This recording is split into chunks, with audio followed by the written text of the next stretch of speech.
All right, so just tell him that the Pardon My Take guys like me more than you, because that's a fact. You're a better guest than him. Yeah. That you are a better guest than John Cena. I'll tell him right now. Where's he at? Yeah, John Cena. John Cena, the Pardon My Take guys like me way more than they like you, and I am a better guest. It's not even close. And our fan base likes you way more now than him because, again, it didn't go well the last time we had him on.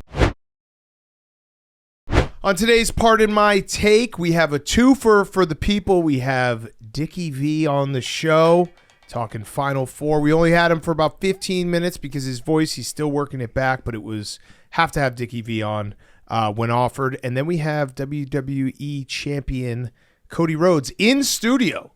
Really awesome interview. He was great. Cool guy. So we had a lot of fun talking to him. We're going to talk some Final Four.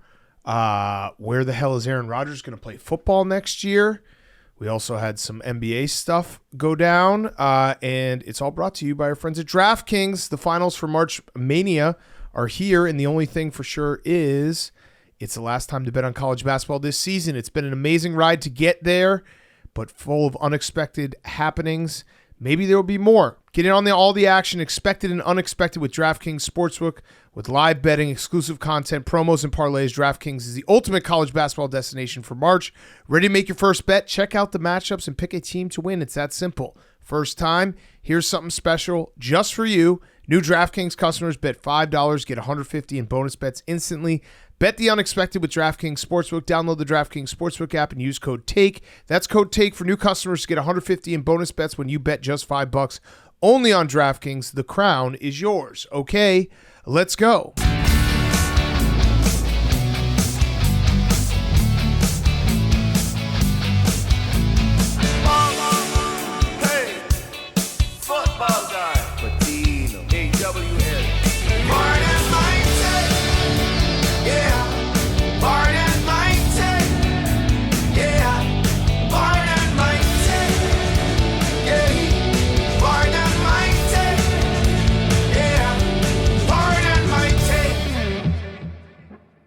Welcome to Pardon My Take, presented by DraftKings. Bet the unexpected with DraftKings Sportsbook. Download the DraftKings Sportsbook app and use code TAKE. That's code TAKE. For new customers, get $150 in bonus bets when you bet just $5 only on DraftKings. The crown is yours. Today is Friday, April 4th, and then there were four. March Madness comes down to San Antonio. Do you say San Antonio or San Antonio? You can say San Antonio if you want to sound like you're selling salsa. San Antonio. I realized, too, Charles Barkley having to do live shows in San Antonio is great. Listen, Charles Barkley, when he's talking about the big old women, don't act like Charles doesn't sneak a peek. Yeah, San Antonio. Who amongst us doesn't? So, we have it. We're ready. Duke, Houston, Auburn, Florida. This will be... it is the best Final Four, I think, ever, just if you're looking at statistics. I have to tell myself that. Yeah. I have to tell myself that this weekend is going to be the best weekend of college basketball of my life. Every single team in this Final Four, any other year, is probably a champion. Without, you know what I mean? Without this type of competition. That's how good they all are. And I have been saying for a month and a half now that it is Duke's year, and I do fully think that. They feel like even though it's a loaded Final Four, they feel a little step ahead.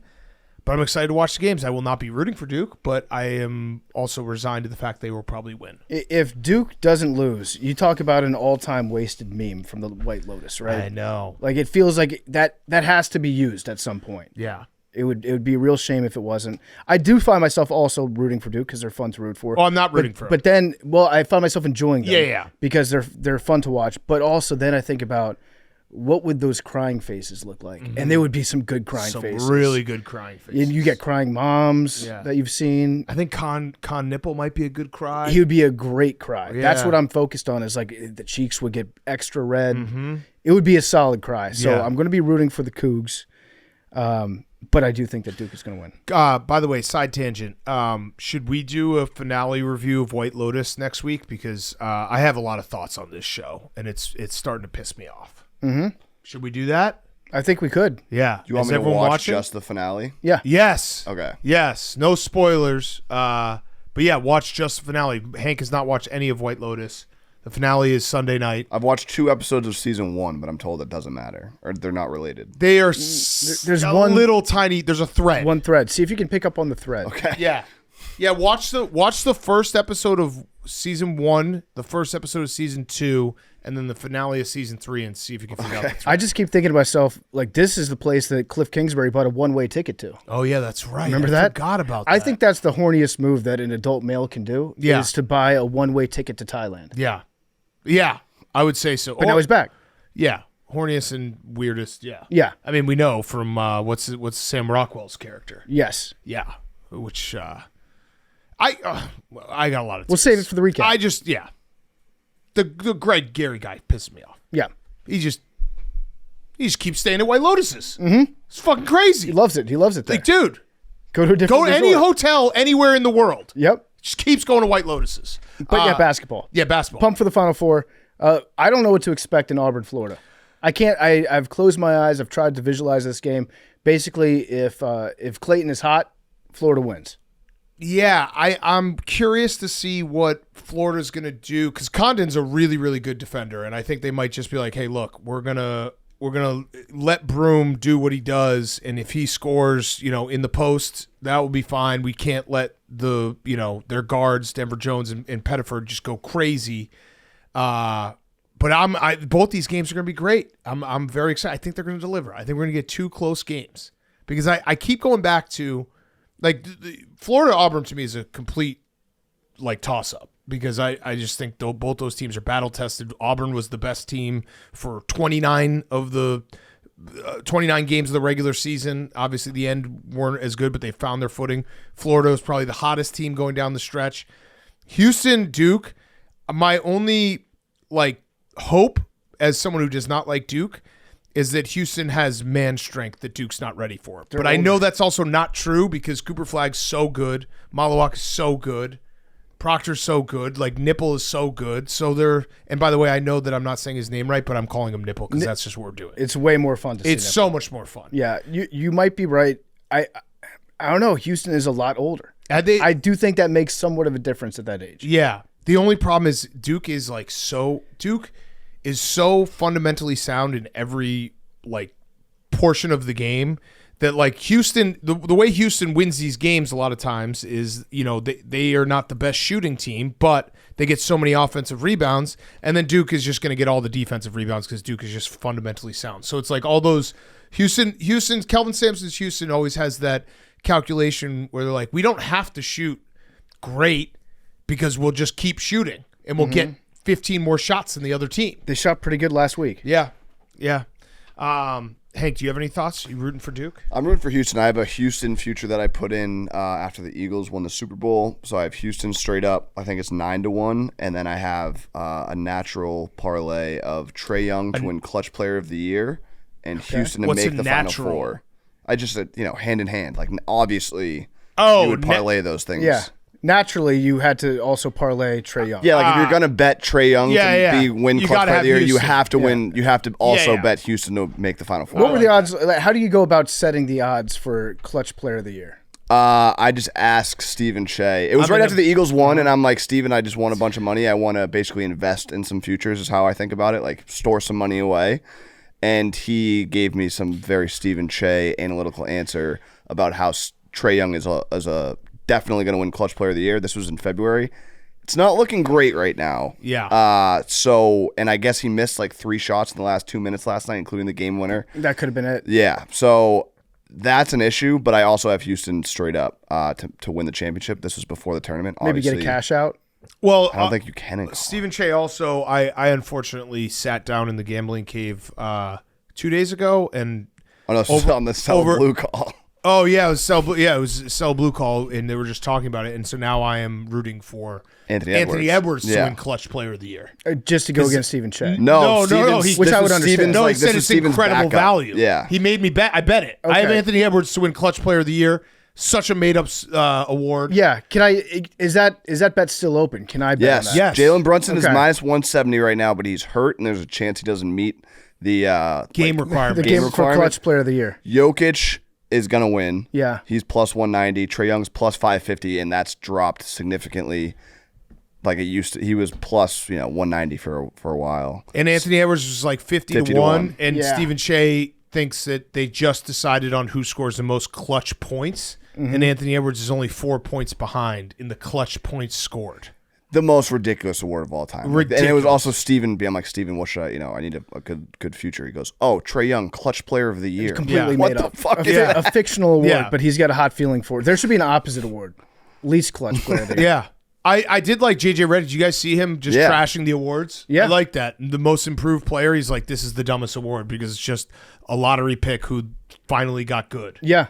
A good Like, player this is that figured out how to play good in the NBA. Yeah, good, better. And he was just like, yeah, none of my guys are going to win, so why would I talk about it? Yeah. There's also Ja Morant being investigated again. Yeah. The NBA has launched an investigation against Ja Morant, and I believe Buddy Hield too, for simulating a gun. Which I think this is progress. Yeah. This should be celebrated. The fact that Ja Morant is now not holding a gun. Yeah. It was an assault rifle, it looked like. I don't know if you watched it. But I did see it. Yeah. He did do the two hands. Could have been a shotgun. Could have been a It could shotgun. have been a sporting gun. It also could have been one of those like Super soaker. Spearfishing guns. Spearfishing guns. Yeah. I think also, Draymond, kind of a snitch.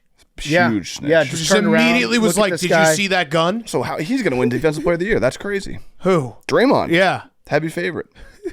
I just make up your mind, NBA. Do you want Ja Morant to hold a gun, or do you want him to not hold a gun? Because that's all I saw last night was him not holding a gun. He was not holding a gun. He was simulating it. His hands were empty. We also taped early on Tuesday, so we missed Russell Westbrook ruin Jokic's maybe greatest game ever, where he scored 61, had 10 rebounds, 10 assists, and then full Westbrook at the end of the game, missing a layup, which he didn't need to take, Well, he was. and then fouling a three-point shooter with no time left. He also did the Russell Westbrook thing where he just decided to go full speed. Yeah. Like down the court. He's like, I'm going to sprint. I'm going to go Yeah. as fast as I can, then misses it, and then comes back and blows it again. That was a great game, though. It was a great game. It was a great game. And Hank, I feel like the Celtics gave up on the 1 seed, kind of following what you said, because didn't they sit players? They haven't worried about the one. The 1 seed's been been gone. over for months. Yeah, there was never really a path. Yeah. The Cavs would have had to have like gone on a insane losing streak. Yeah. Things do look pretty bad for Mr. Bing Bong, too, for Jerry, for his Knicks. Because Don't even bring that up. it just feels every time they play one of the two teams they're going to have to play, Yes. they get their ass kicked. Yes.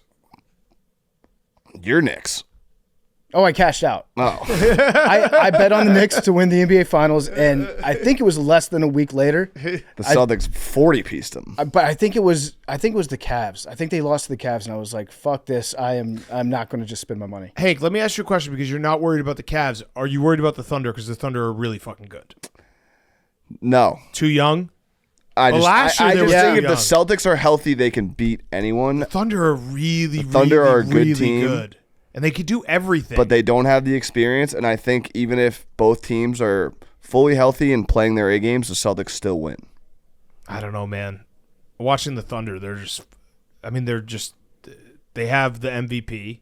What, you don't think so, Max? No, I think Hank is acting way too confident. Oh, about the yeah. Thunder. Yeah. I would agree. They're 64-12, Hank. And their defense is really Who's defending good. champions? Okay. Yeah, but how often do was a defending year- champions win again? Yeah, it was a year ago.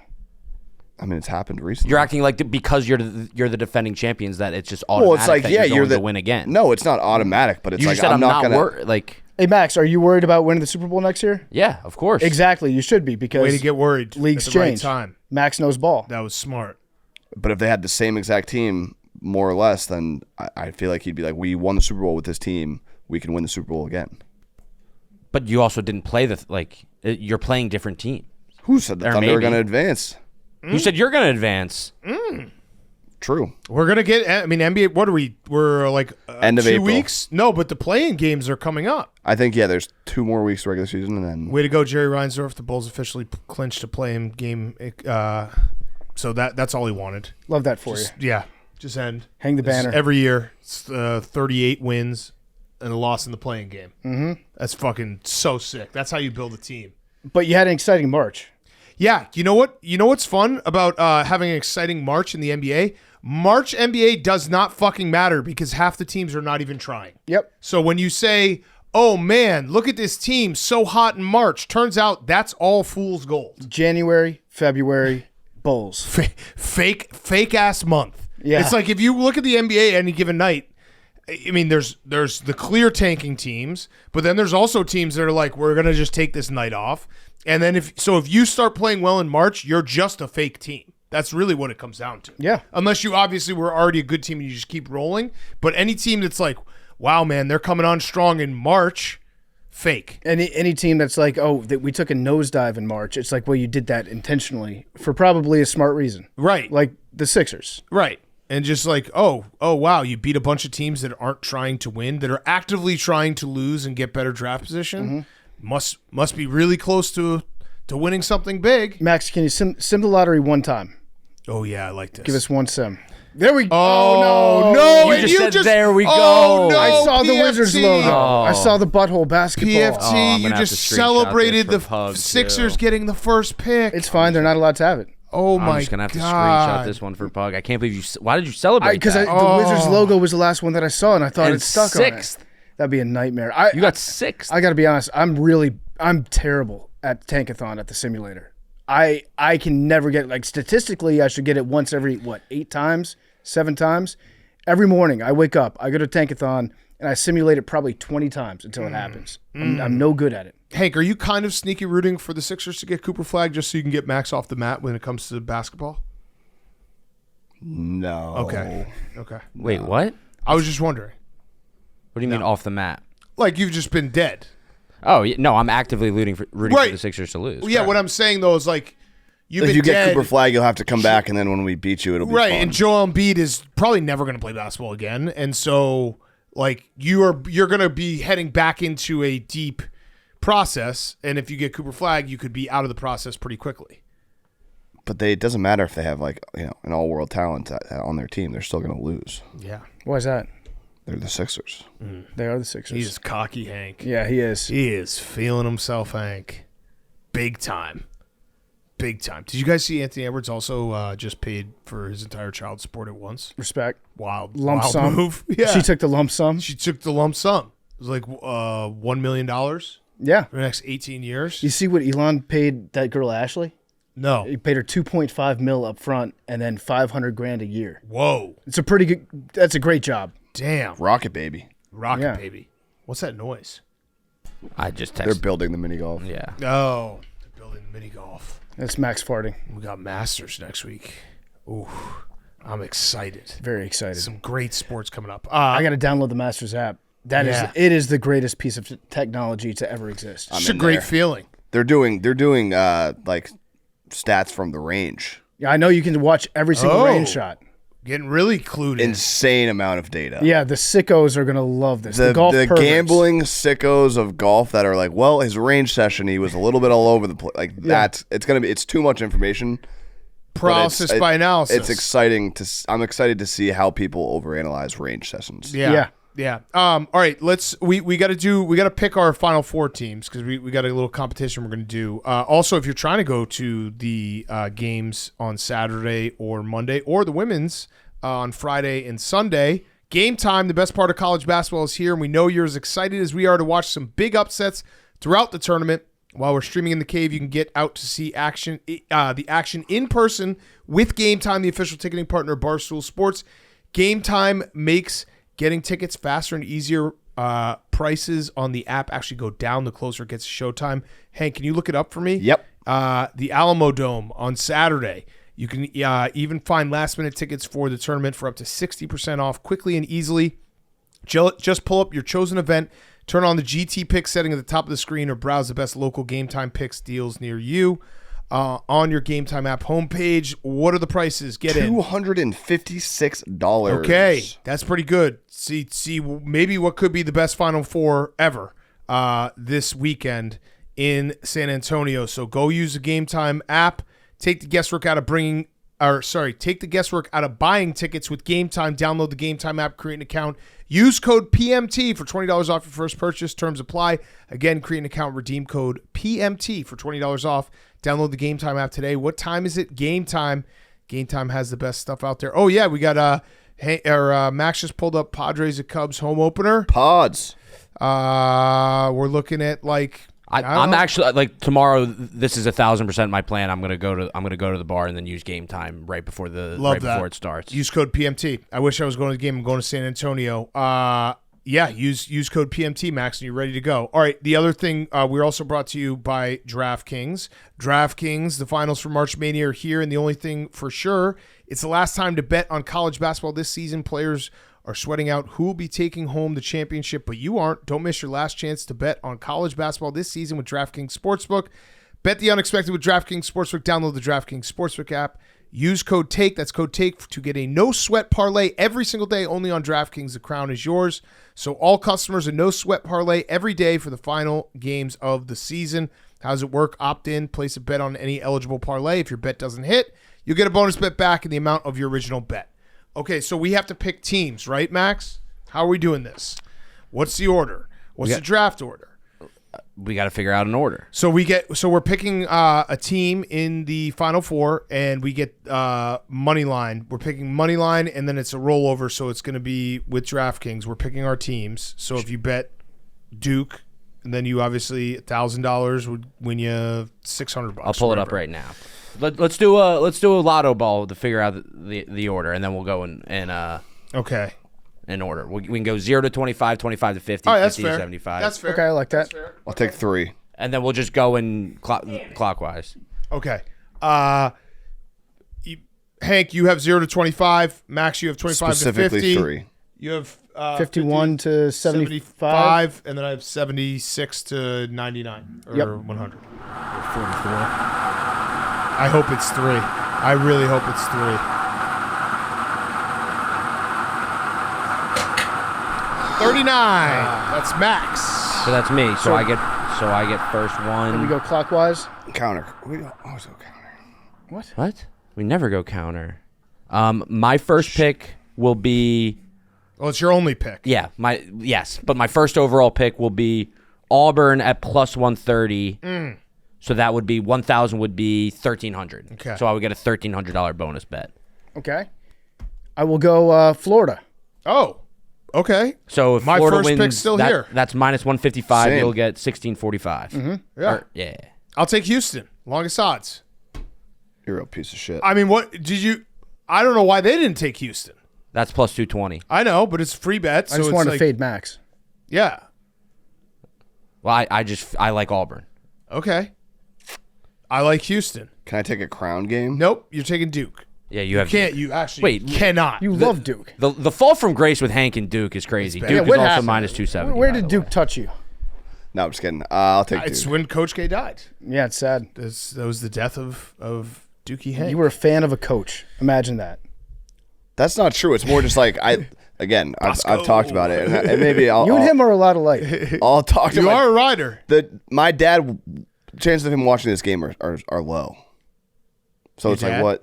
Well, now you just called him out. Yeah. You better watch the game, Mr. Lockwood. Yeah. If Watch it's this the game. early game, it probably will. He'll be listening. No, for it's sure. the late game. It's the late game. So They already yeah. have the schedule out. Hank. Yeah. You're like as if that. Well, I didn't look at knows what- that. I don't who know knows what which game's gonna time go they first? play at. You don't think he's kinda- going to watch? I actually kind of Final like Four? that, Hank. I might start taking that strategy when it's like the tournament or like maybe even NBA and NHL playoffs, just not looking at the schedule and just being surprised with whatever game's on. Well, you know it. It's like, oh shit, that's cool. This game's on now. Yeah, that's how I'm with networks. Yeah. Like, I always wait till the last second to find out what network a game is on. No, Yeah. my dad. Shout out to my dad. But he'll probably wake up at like 4 a.m. Sunday and check the score. Got it. Early riser? Early riser. Early riser. I got a question for you guys. Does Shohei Ohtani have aura? Because I think he has maximum aura. I mean, he hit a walk-off home run on bobblehead night. And if you watch that clip, so the Dodgers have not lost. The Braves have not won. They were tied 5-5 in the bottom of the ninth. Shohei comes up. The fucking place goes electric for his entrance. First pitch, home run. Just, he doesn't change anything about his like expression, swing, anything. It's just business as usual. I think Shohei Ohtani has reached the next level of superstardom where he just has the most aura in the game. This is an interesting debate. Yeah. Shohei Ohtani, does the best player in baseball have it? Does he have the it factor? I think he has the aura factor. I think he's had the aura factor. But we haven't had a best player in baseball have aura for a while. Well, for a while, we knew that we didn't have that because the debate was who is the face of baseball. Correct. And I think It's settled. Shohei is the face and the arms of He's baseball, everything. and his dog is the dog of baseball. Yeah. He's everything. I watched that clip and I got chills, and that's when I knew, oh my God. Now, Because you also like, it's not necessarily like, hey, he's so good, that's why he has aura, because obviously there's a language barrier, and he's not marketed in the state. I mean, he is now, but for the first 6-7 years of his career at the Angels. But now I think it's just maximum aura, and he is the face. It was against the Braves. Yeah. Who are not having a great season so far. No. I think Braves fans, they need to burn Blooper in effigy. I think they need to kill Blooper. Yeah, I said yesterday, light him on fire. I realized that was going a little too far. No, run him over with a truck. I think just get your Blooper dolls out. Yeah. Have a little bonfire. Yeah. Run the dolls over with How a many steamroller. losses until you say run him over with a truck? Like two? Two more? Two more. Two more, and then just run them over a truck. Yeah. Max, you agree? I think it's 3 more. I think right now they're 0-7, right? Yeah. They Get the to double 0-10? digits, 0-10. I think there was a stat no team has ever gone to the playoffs after starting 0-7 in baseball. Yeah, it's fact. Yeah.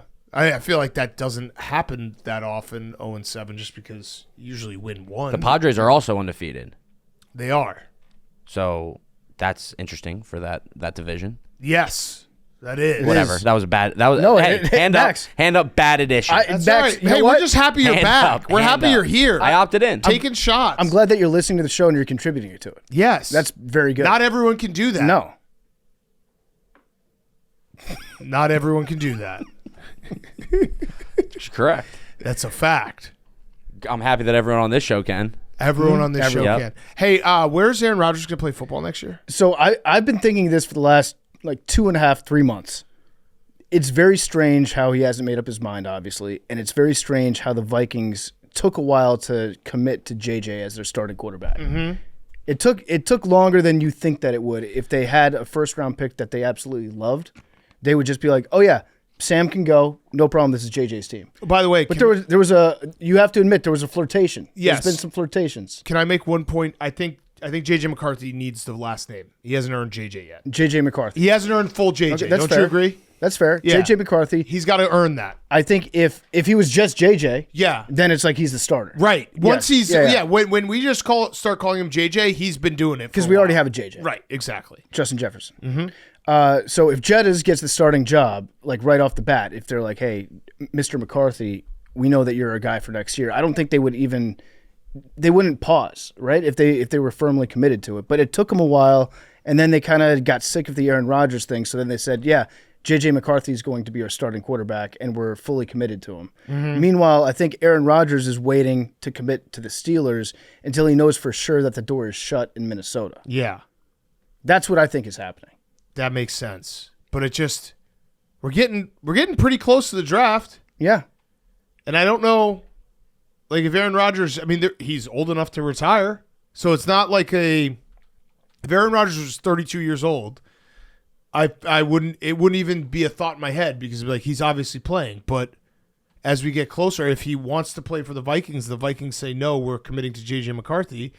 Could he retire? I don't. It all depends on what he saw in his most recent Vision Quest. Like he could come in after a long week and be like, "No, I'm not playing football anymore." Yeah. Or he could be like, "Yeah, I'd like to sign a 5-year contract." He never replied to my Steelers question mark from a week ago. Disrespectful. Yeah. So Did he say lose my number, bro? no, but I wonder if that means no Steelers He has not confirmed it. or denied. He has not confirmed interest in the Steelers. Confirmed or denied. Okay, what else we got? Hank lost his QB of the future. Yeah, Joe Milton. Bazooka Joe. Bazooka Joe is a Dallas Cowboy, which both Max and I are upset about because we like Bazooka Joe and we want to root for him to be successful, and it's just impossible to do that with the Cowboys. Mm-hmm. So it's kind of a bummer for us. That's my analysis. I think Bazooka Joe could be fun to watch, Yes. and I wanted him to go to a spot that he could like compete to be a guy. I mean, Dak doesn't always play. That's Not the That's a thing. good guy. point. That's a good point. He's not a guy. Yeah. He's literally a guy. Well, you don't know that. You can't assume that. That's true. He is a guy. He is not the guy yet. But Ever. from the outside, it's fun to root for Bazooka Joe. Bazooka Joe has a sick arm. Dude, he would knock that Listen, scoreboard I've done the off its Bazooka hinges Joe at experience midfield. when he was in the Big Ten and then at Tennessee.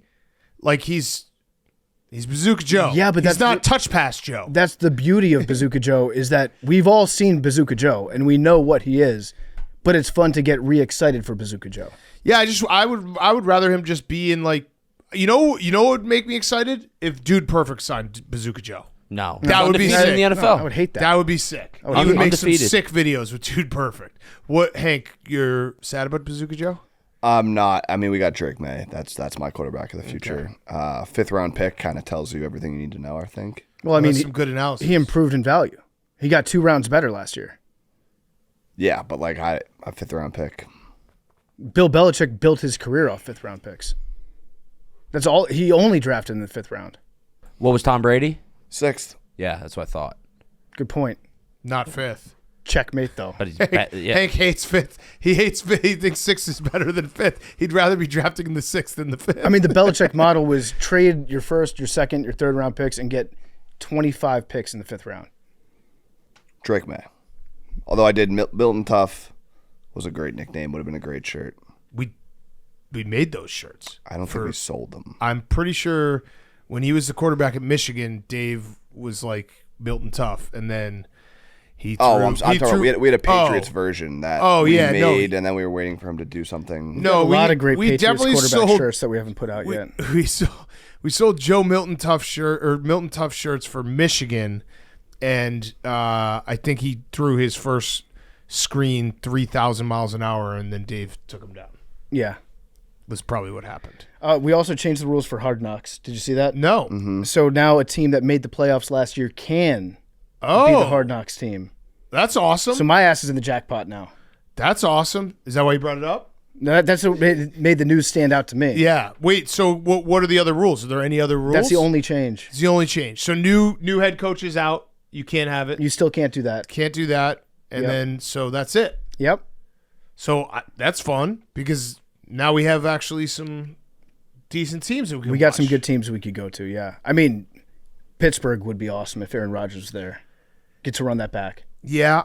I'm trying to think who I'd want on Hard Knocks this year. I kind of want the Pats. Well, you can't. New head coach. New head coach. We just said that. You don't listen. No. Hey, I never Max, listen. Max is getting even. Max is being proven just correct. forgot. He forgot that never Vrabel was a new head coach because he's oh. been a coach in the NFL before. So I understand what he was thinking there. We should be rooting for the Chargers. Chargers would be awesome. Harbaugh. Chargers would be awesome. Hard Knocks. Maybe Bears. they do a new head coach. Let's do Okay, all right. But How's it going? I don't know about you. Just run it back with the Lions or Dan Campbell. Also, Kirk Cousins had a meeting with Arthur Blank. Okay. Apparently, it was an hour-long meeting, and Arthur Blank says that he took 5 pages of notes during the conversation. I don't know what he could possibly. How many of that were writing down. doodles? I don't know. 5 pages of notes. What would the notes be about? It might be a new chapter of the Bible. I don't know. What the Rich guys hell? love taking notes during meetings. Oh yeah, fake notes, big time fake notes. Just writing things down. Look how productive I was. But I will say, there's something about showing up to a meeting with pen and paper. I always feel like such an asshole because I never show up to meetings with pen and paper, and then there'll be people with pen and paper, and I'm like, fuck. Like this should be a one, if anything, a one-sheeter. It should be, it kind of sucked when you drafted a quarterback. Yeah, or it could be 5 pages of notes where it's just like Kirk Cousins passing him a note saying, "Can I start?" and him passing it back saying no. Yeah. Back and forth over and over. Yeah. How that about could be now? Still no. Write down a team that you would be willing to go to. Not that one. Yeah. Write down another team. Not that one. Not that one. That's an interesting 5 pages of notes. No idea what that would be. I would pay a good amount of money for those notes. Yeah. Good amount. Yeah. Okay. Do we have anything else? Oh, was there another? I got to say something. I'm officially done with conversations comparing eras in the NBA. I feel like that's all that is talked about at this point. I'm getting tired of it. I know LeBron said it in relation to other people saying it, but wasn't there a recent one that like Stephen A. Smith or someone from the 80s said that Steph Curry couldn't even score like 15 points against us because we would have hurt him? That is the most insane thing ever. It's also just I'm tired of it. We're never gonna. We just gotta get the playoffs here. This is a late March situation. Yeah, I mean, we had a debate the other day of Shaq versus Jokic. Yeah. That was a fiery one. They play different positions. Yeah. And I'm sure that both could be successful in the other person's era. Yeah. I would say both. I'd say prime Shaq will be dominant anytime, and prime Jokic will be dominant anytime. Yep. Agreed. Yeah. Why can't we just say all the good players would be good in their era? Why can't we just be like, These guys are really good at basketball. Let's enjoy watching them play. They're so sick. That we do need someone who. There needs to be someone in the media who just. Actually, it was JJ Redick. That's the problem. Maybe that's what's happened. Mm-hmm. The vacuum for this debate is like the power vacuum because JJ Redick is now coaching. JJ Redick was the guy who just was like, yeah, the players this like now are just incredible. Like, let's just enjoy that. Yeah, and if you took them and dropped them back into the 1980s, they'd be really fucking good. Really fucking good. If you made them grow up in the 1980s, they'd probably be very good at basketball, Still but good. not quite as dominant as they are now. Right. Case closed. Happy we had that debate. Basketball is good. There you go. Good basketball players are good. Yep, agreed. All right, do we have anything else in the sports world that's going on? That's getting people upset? That's getting people ready? So Dickie V, we only had him on for 15 minutes. People were wondering. He's still working back with his throat and his voice. So we were offered, we're like, hey, Dickie V wants to come on PMT. He only can give you 10 minutes. We're like, we'll take anything. Mm-hmm. It ended up being closer to 15. He's the best. Yep. He's the absolute best. And Cody Rhodes was awesome in person. Really, really fun. Great time. Is there anything else? Max, I guess we'll talk about at Fyre Fest. We'll do a little recap of what happened on Wednesday's show. Thank you, everyone, for subscribing after Wednesday's show. Yeah, appreciate that. Yeah, please keep subscribing. We appreciate all the subscriptions. Okay, well, also San Antonio. I will be there Friday and Saturday. We're doing live shows 6 p.m. Central and 2 p.m. Central on Saturday. 6 p.m. Central Friday, 2 p.m. Central Saturday. Does anyone know where we're doing it? River Ice House? Can you find it for me? River Ice House. I'm going to chip myself to death. Riverwalk. I'm going to eat so many chips. I'm going to go to Austin Solidarity and have some breakfast tacos and some chips and queso and barbecue, and it's going to kick ass. Yeah. And cold beer. I'm back on beer. Oh, beer's back. Beer's back. Beer's so good. I would agree. Beer is very good. Wait, what? I didn't tweet it, so Hank, you got it? I'm looking. Hank's got it. I don't know who would have tweeted it, though. Dave. Torpedo Bats. Also, Ovi is 3 away. Oh, yeah. 3 away. And now I'm moving up my timeline. I think if he gets to 1 by Sunday, after Sunday's game, I think I'm going to have to go to a game next week. I'm going to try to chase this record. Are you going to withdraw from mini golf? No, but Tuesday. Oh, no, he only plays on Thursday next week. Fuck. All right, I hope Ovi doesn't score until after this week. Okay. And then he breaks the record. That's fair. Going goat chasing. River North Ice House. There we go. River North Ice House. It's that first tweet you just scrolled by a million times. Yeah. Barstool Live, River North Ice House. So come on out, 6 p.m. Central Friday and 2 p.m. Central Saturday. I think Johnny Fanta's going to be there on Friday night. And then, let's have some fun Final Four. Let's get some great games. We need some great fucking games. All right, let's kick it to ourselves. Dickie V, and in a very, very, even if you're not a wrestling fan, the Cody Rhodes interview was awesome because he's just a really cool guy in his whole story. So, and he was in person, really, really awesome interview. So let's kick it to ourselves. Okay, before we get to Dickie V, we are brought to you by our friends at Truly. Truly Unruly is the first high ABV hard seltzer that actually tastes good. Truly Unruly is a hard seltzer that breaks all the rules, drinks light, parties hard with 8% ABV. It's hard. It hits hard, but still tastes amazing. Comes in 4 fresh flavors: Tropical Twist, Berry Blast, Citrus Crush, Strawberry Smash, my personal favorite.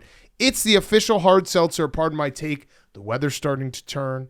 We're about to get to baseball, summer, golf, beach, backyards, everything. We're going to get unruly this summer with Truly. Find Truly Unruly at a store near you or visit trulyhardseltzer.com. Again, it's 8% ABV. It hits hard, but still tastes amazing. Find Truly Unruly at a store near you or visit trulyhardseltzer.com. We're also brought to you by our friends at American Home Shield. What do your March Madness brackets and your home appliances and systems have in common?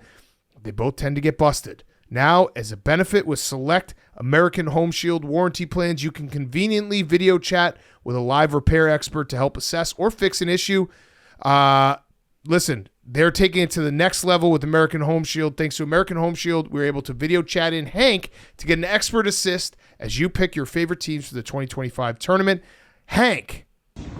BYU holds the record for most tournament appearances without making a semifinal. 30 times that's happened. 30 times they haven't made a semifinal. Wow. Thank you, Hank. We're here to help prevent a busted bracket, just like American Home Shield is here to help with a busted home appliance or system. I've had issues. I had a sink issue 2 weeks ago. Fixed. American Home Shield. This is where our friends at American Home Shield come in. When you have an American Home Shield warranty, they will help fix or replace covered parts of home systems and appliances, no matter their age. Plus, as a benefit with select plans, AHS offers a convenient video chat feature that lets you connect with a live expert, repair expert, to help assess or even fix a home issue in real time. If you're a homeowner, you know things break down. American Home Shield is there for you. Listeners can get 20% off any plan today. Just visit ahs.com/PMT to sign up. Don't wait until something is busted. Get ahead of home repairs with AHS. Go to ahs.com/PMT for 20% off any plan today. See ahs.com/contracts for coverage details, including limit amount, fees, limitations, and exclusions. Okay, here he is, Dickie V. Okay, we now welcome on a very, very, very, very, very special guest, someone we've wanted on for a very long time. It is the legend, Dick Vitale. Dickie V, we appreciate you so much coming on. Just so our listeners know, you are still, working your way back all the way through health. So your doctor said maybe 7 to 10 minutes that you can talk to us, but we said any minutes. If we had 2 minutes with Dickie V, we're taking it. So first of all, how are you feeling? How's everything going? Well, first of all, you're very kind. I'll tell you, you guys really, I know, are so very, very popular. My grandkids called me up and said, "Oh, my God, you're going to be on with Big Cat, PTF, unbelievable." No, I feel really good physically. When you're a cancer survivor, it's scan by scan. My last scan, I was totally cancer-free. I'll get all nervous again when I got to go for another scan in May because, let me tell you guys, my heart goes out to every cancer patient because I know that feeling. I coached for years, and you get tense and all in the game when it's close, but there's nothing like waiting for the results because that phone call is life-changing. If he tells you scan's great, you're cancer-free, man, it's heaven. But if he tells you cancer came back, it's back to chemotherapy, radiation, and all that, and it really gets nerve-wracking, and I can feel for every cancer patient. And on my message to any cancer patient listening as well, to always think positive and have faith, because really that got me through what I did. I as you guys know, 4 different battles, one with melanoma, one with lymphoma, vocal cord cancer, which was the toughest for me. Couldn't speak for unbelievable weeks and weeks. And just, and then I got lymph node cancer. So again, through it all, I want to talk basketball, man. Yes. We got the March Madness. Yes. So, by the way, everyone, May 2nd, his gala, Dickie V's gala, to benefit the V Foundation for Cancer Research. So we're raising money for pediatric cancer. You're doing a great job. So let's talk Final Four. Probably the best Final Four we've ever seen in terms of these 4 teams. Any other year are worthy champions. Is there a team out of the 4 that you see as a cut above? Well, certainly we got the best of the best playing. But, also when you think about it, I was just thinking the other day, 1985 was pretty good too when you had certainly Villanova and you had Georgetown and Memphis and St. John's. And I mean, we can take a lot of tournaments that are pretty good, but it's special because these are the 4 teams that have been listed basically all year as the best of the best. So you're getting the best against the best. And we got some great matchups. The one thing, and I've right from day one, I picked Duke to win it all, and that's going to change my mind right now until we get results. But there's a reason I picked them. Number one, anytime a team is top 5 guys in offensive and defensive efficiency, I mean, they got a great chance to win. Because if you're not shooting well and you're defending well, you're going to stay in the game. And that's where Duke's the only team in the country that's top 5 by Ken Pomeroy in efficiency in both areas. Yeah, and if you were to pick apart Duke, what is their weakness? What would that be? If Houston finds a way to win this game, how do you think they do it? Well, I think Houston, number one, if they're going to win the game, they're going to rely on their great defense. I think there's going to be a lot of motion in the game for Houston as well. Because last year, they really had Duke on the ropes. They had them on the ropes until their star got hurt. Sheed, who's now with he's with the Toronto Raptors, I believe. He got hurt. And that game turned around when he went out. So they're going to be playing with a little chip on their shoulder. Plus, let's face it, when you're Duke, I don't care who you play. It's like my son-in-law told me, please play quarterback at Notre Dame. And I'll never forget saying to him, oh, you got a cupcake this week, man. I'm going to play Navy. I said, that's a cupcake, so you're out of your mind. It's never a cupcake for us. Yeah. Because everybody here at when they play Notre Dame, they're at another level. Well, same with Duke.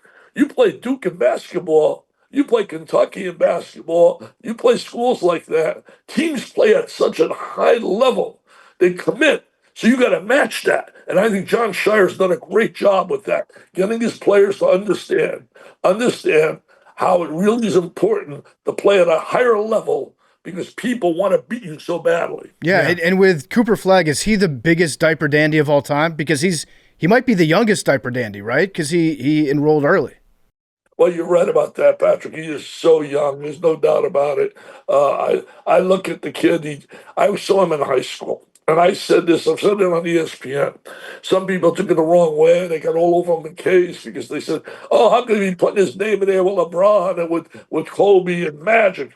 What I said was, if they listened, I said at the same age, in my 45 years at ESPN, 3 guys that I've seen with skills and ability that he has. And that was LeBron. I did his game in high school. Mm-hmm. I'm talking about games of kids I did in high school. I didn't do Kareem in high school, but I did LeBron in high school. I did a game with Kobe Bryant in high school. And I saw Magic a number of times in high school because I was recruiting him and I got rejected. He went to Michigan State. I was trying to give him the keys to the city of Detroit. Yeah. But anyway, the bottom line is I just think he's so special. What he does is so rare. And that he doesn't have to score to be probably the most valuable player on the court. Yeah. He does a phenomenal job. He draws so much attention. He creates angles and spacing for Knipple. And the kid inside, wow, is he going to be special? Malawach is unbelievable what he does defensively. Hey, guys, when you got 3 players, right now I looked at the draft yesterday, a mock draft, 3 guys that are going to be drafted in the top 7, several others going in the second round. My God, you got a chance to win. Yeah, yeah. And so PFT mentioned diaper dandy Cooper Flagg. PTPer, it's got to be Walter Clayton and Janai Broom. Both those guys. That's 2 PTPers going up against each other on the other side of the bracket. Well, Clayton certainly has been Mr. Clutch. He's been unbelievable. He played for Rick Pitino down at Iona, but he wanted to stay in the state of Florida, where he's from, to go to his next stop. And if he went to St. John's, wow. Because Pitino was my coach of the year this year, the job he did with St. John's. Yeah, agreed. Dickie, I know you had a stretch there where you only ate out. You never ate in. You never ate at home. Did you keep that alive? How long was that stretch for? Because I used to join your Periscopes when you'd go out to breakfast every morning, and I'd just be sitting in there basically eating breakfast with you. Wow, that's really cool, man. I'm really proud of that, Big Cap. And the bottom line is we go out every night. I love people. I love it. You know what it did for me? Even through my chemo, even through all my radiations, I told my wife I want to go out. I'm not going to sit home and mope and cry and feel sorry. And because let's face it, when you're a cancer patient, you're doing your chemo and your radiation, you're always there's a tendency when you're alone to think all the worst. Is this my last day? Is this? But if you get out, and I used to love to get out with people and be around people. First, I love people, guys. I really do. I've been that way. I've been a hot dog all my life. Put a mustard on me, hot dog. And I've been that way and a little wacky like you guys. When I was younger, I was wacky like you guys. But that's why you're so popular, because you're real, you're genuine. And that's what makes you guys. The whole Arsenal start with David. The bottom line is guys are all real. You tell it from your heart. You're not afraid to share an opinion. And people appreciate that. Yeah, I think a lot of people appreciate you, Dickie. I'm sure that you've had a lot of people that reached out over the last couple of years and let you know exactly how loved you are, how they're rooting for you. I'm curious, though, when you were going through the treatment and you couldn't talk, what was that like? Because you're a guy that loves to talk. Like, that's your thing. You love talking to people. Would you go home? Would you write? How did you get these thoughts out? Yeah, I will tell you this. Patrick. No doubt about it. It was the toughest time for me. I felt trapped. I had a whiteboard, and I would write on the board and all that for my wife, get me this, do that. But even when you do that, you really can't communicate like you want. There many times I got so frustrated because especially when I was in the hospital doing chemo and couldn't talk, and writing a paper or write on a chalk I had there, whiteboard board. And you can only write so much. You can't tell what you're really going through. And, my darkest moment was, and I'll tell you this, I've told other people this, and I think about it all the time, was in the hospital doing chemo, and I had a bad day. I mean, it was a bad day. So much so that normally I would go home after the chemo, and the doctors came in and they said, Dick, we can't let you go home.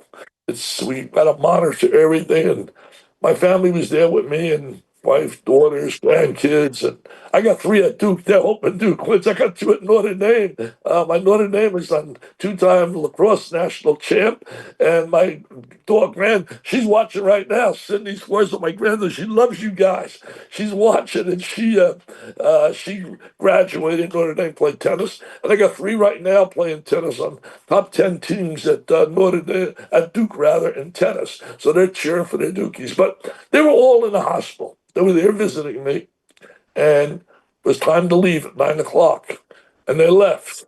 And when they left, I really, as I tell people, I cried like a baby. I'll never forget that day as long as I live. I was like hysterical.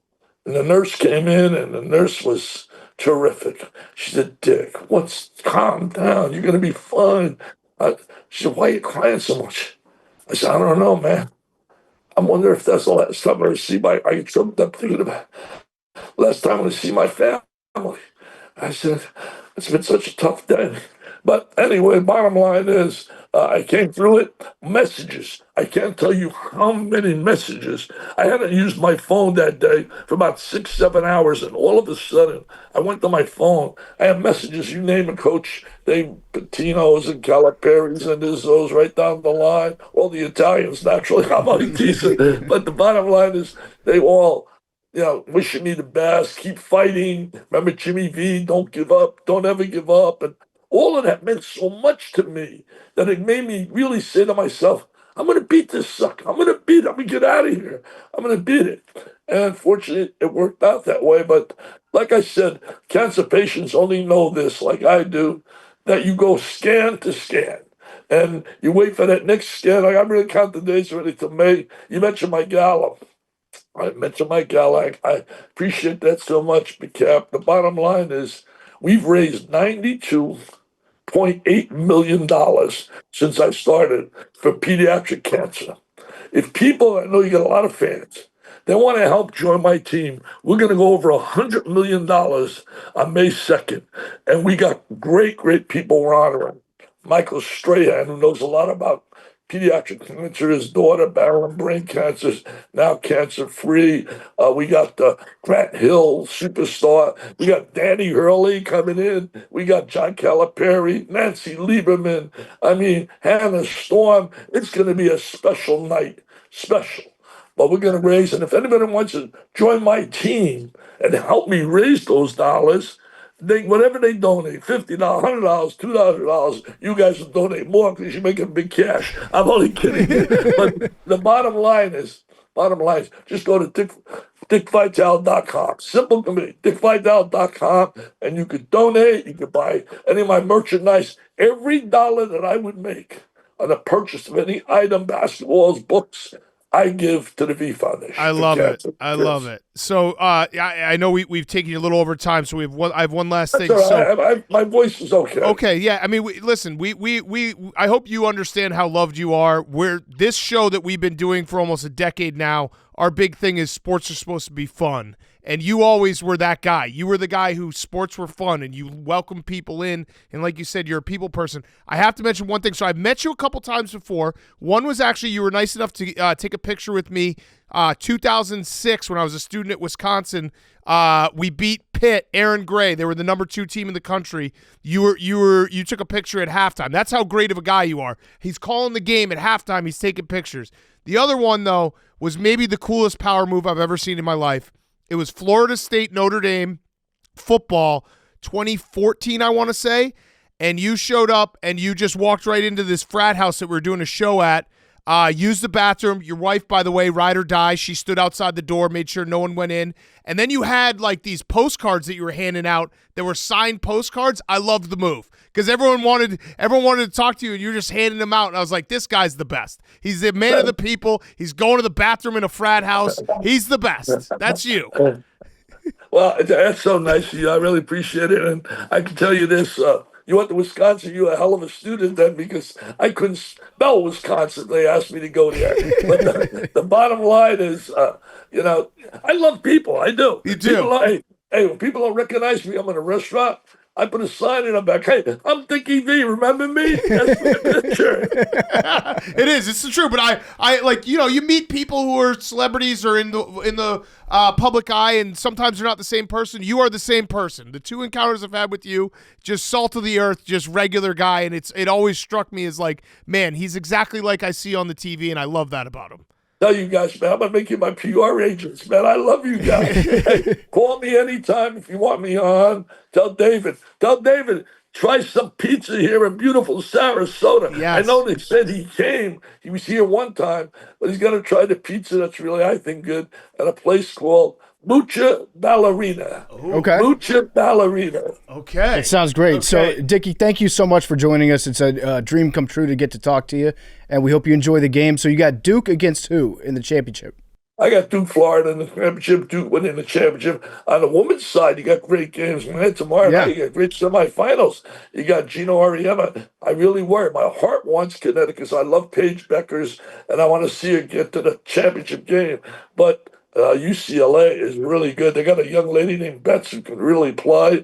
And then on the other side, you got Texas against South Carolina. I'm going with Dawn Staley, man. She just knows how to win. I'm hoping I can see Staley and Auriemma in the finals. Yes. Two coaches that know what winning's about. And Paige Beckers is special, really special. Hey, guys, I just figured something out looking at both of you. Yeah. Now I know why I got fired by the Pistons. My guards look like you suckers, man. I know you can't play. I know you can't play. Oh, man. Yeah, you nailed us. Yeah, you did. You got an eye for talent. Yeah. All right. Well, Dickie, thank you so much. Oh, one last thing. I got a special friend who we work with named Stephen Che. Can you just say, hey, Stephen Che, you're awesome, baby? Stephen Che, man, you're awesome, baby, with a capital A. You're a PT peer. I lie a lot, Stephen. Thank you, Dickie. You're the best. We really appreciate your time, and we're huge fans, and keep fighting the good fight, and we'll make sure we donate for that gala on May 2nd. Hey, thanks a lot for having me on. Remember, DickVitale.com, people. Absolutely. Do it. All right. Thanks, Thanks, Dickie. Dickie. It was You're great the to see best. you. Appreciate it. Enjoy the games. All right. See ya. Dickie V was brought to you by Tax Act. Tax Act, you know what day it is? It's actually April already. You know what day is coming up soon? That would be April 15th. Tax day. Taxes are due. Hank, do you have any tips? Don't wait. The time is now. We're getting towards the finish line, so go to taxact.com. Use all the tools they have, and that can help you do your taxes, including Expert Assist. All tax experts are U.S.-based. The best place to get your taxes done, taxact.com. You said it. They're 100% credentialed, 100% U.S.-based, so they know the ins and outs of the tax laws. You can get the answers that you need starting at just $20. If you need a little help or a lot, they can answer all types of tax-related questions. It's crunch time, and you want to get it right. Tax Act makes it easy so you can get them over with and be done for the season. What's that website again, Hank? Taxact.com. You said it. Dickie V is also brought to you by our great friends over at NASCAR. Talladega Superspeedway is NASCAR's biggest, baddest track, delivering heart-pounding action, pack racing thrills, keep drivers, keep three wide, and bumper to bumper at 200 miles per hour. Playoff implications on the line, making every lap more intense. Unpredictable finishes mean anyone can take the checkered flag at Talladega. The fan experience is unmatched. Camping, tailgating, electric infield energy. Tickets are selling fast, so secure your spot now at NASCAR.com. Experience the rush at Talladega. Get your NASCAR tickets now for edge-of-your-seat action. Secure your seats today at NASCAR.com. And now, here's Cody Rhodes. Okay, we now welcome on a very, very, very, very special guest. He is the undisputed WWE Champion of the world. It is Cody Rhodes. He's got big time WrestleMania coming up April 19th and 20th at Allegiant Stadium in Las Vegas. So, Cody, first of all, thanks for coming by. Let's start with how it feels. So it's going to be about a year now that you've been the champion. Yeah. How are we feeling? Is it everything that you dreamed about? Because I know it was a lifelong dream, but a year being champion, was it everything that cracked up to be? I feel like it's definitely a positive. It's not that it's a negative, but I will say that it's nothing like I anticipated it to be. What I really quickly found out is that it is almost a de facto position in the office.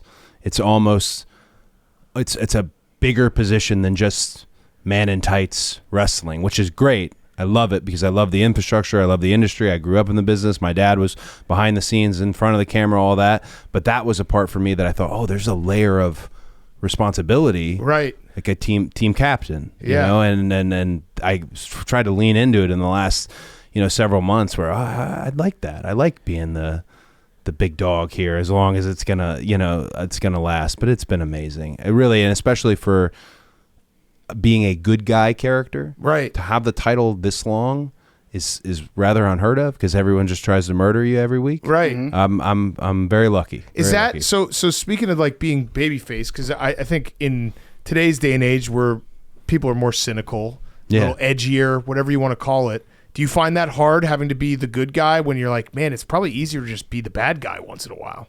Well, it's always easier. Right. I feel every week I think they're gonna boo me, and every week we've been lucky where it's been like, no, we like you.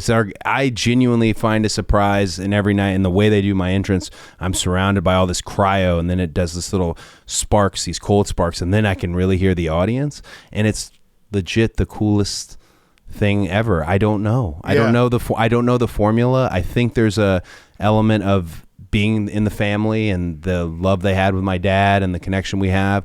I think it's because I took them on the full ride from the time I was back at WWE. Also, the suspension of disbelief in what we do, everything about me is, I don't have a character. Right. Mm-hmm. I am me. This is, and I'm really happy that it's worked out. Yeah. But I'm always expecting like, today's the Barclays or something, or Chicago's always notoriously a tough wrestling market, and then in those places they're like, nah, he's cool. So that's got to feel awesome. I'm very lucky at a certain point. Yeah. Who knows, but it's blessed. Yeah. I mean, your story is incredible. For those that don't know, like, you bet on yourself. Actually, our good friend Robbie Fox. Yeah, he works Robbie. here. You and him became pretty close. He drove you around. He showed me a picture where he took you to the emergency room. So tell our listeners the story about how you bet on yourself, the road that you went on that you brought people along. When I was at WWE the first time, and I was a legacy hire, my dad was in the business, my brother was in the business, godfathers, uncles, all that. I was in a great position, and then in the last 3 or 4 years, I technically, I hate using this term, but I technically became an enhancement talent, a jobber. And I was under the alias of Stardust. I was pain in my face. It just was very much, I say beneath me, but I wasn't doing the work to outkick it either. And I felt like I was trapped. So no one ever does this. What I would do next is really what set this all off. I ended up quitting WWE. Wasn't going to get fired because of the legacy I had, but also things weren't going to get better.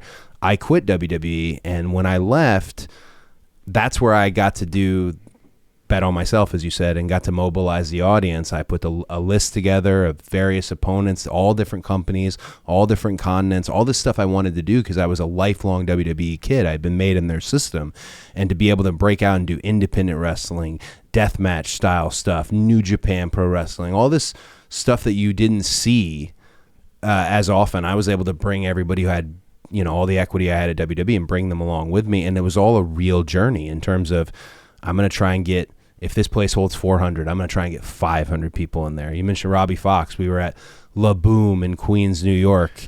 And hey, there's only 100 and something people here. Well, guess what? We're going to buy pizza for each and every one of them. We tried to make what I was doing, everything, destination. Even though it wasn't WWE, it wasn't USA, it wasn't Fox, it wasn't one of our television partners, I tried to make it destination because streaming was becoming a thing. You could find me.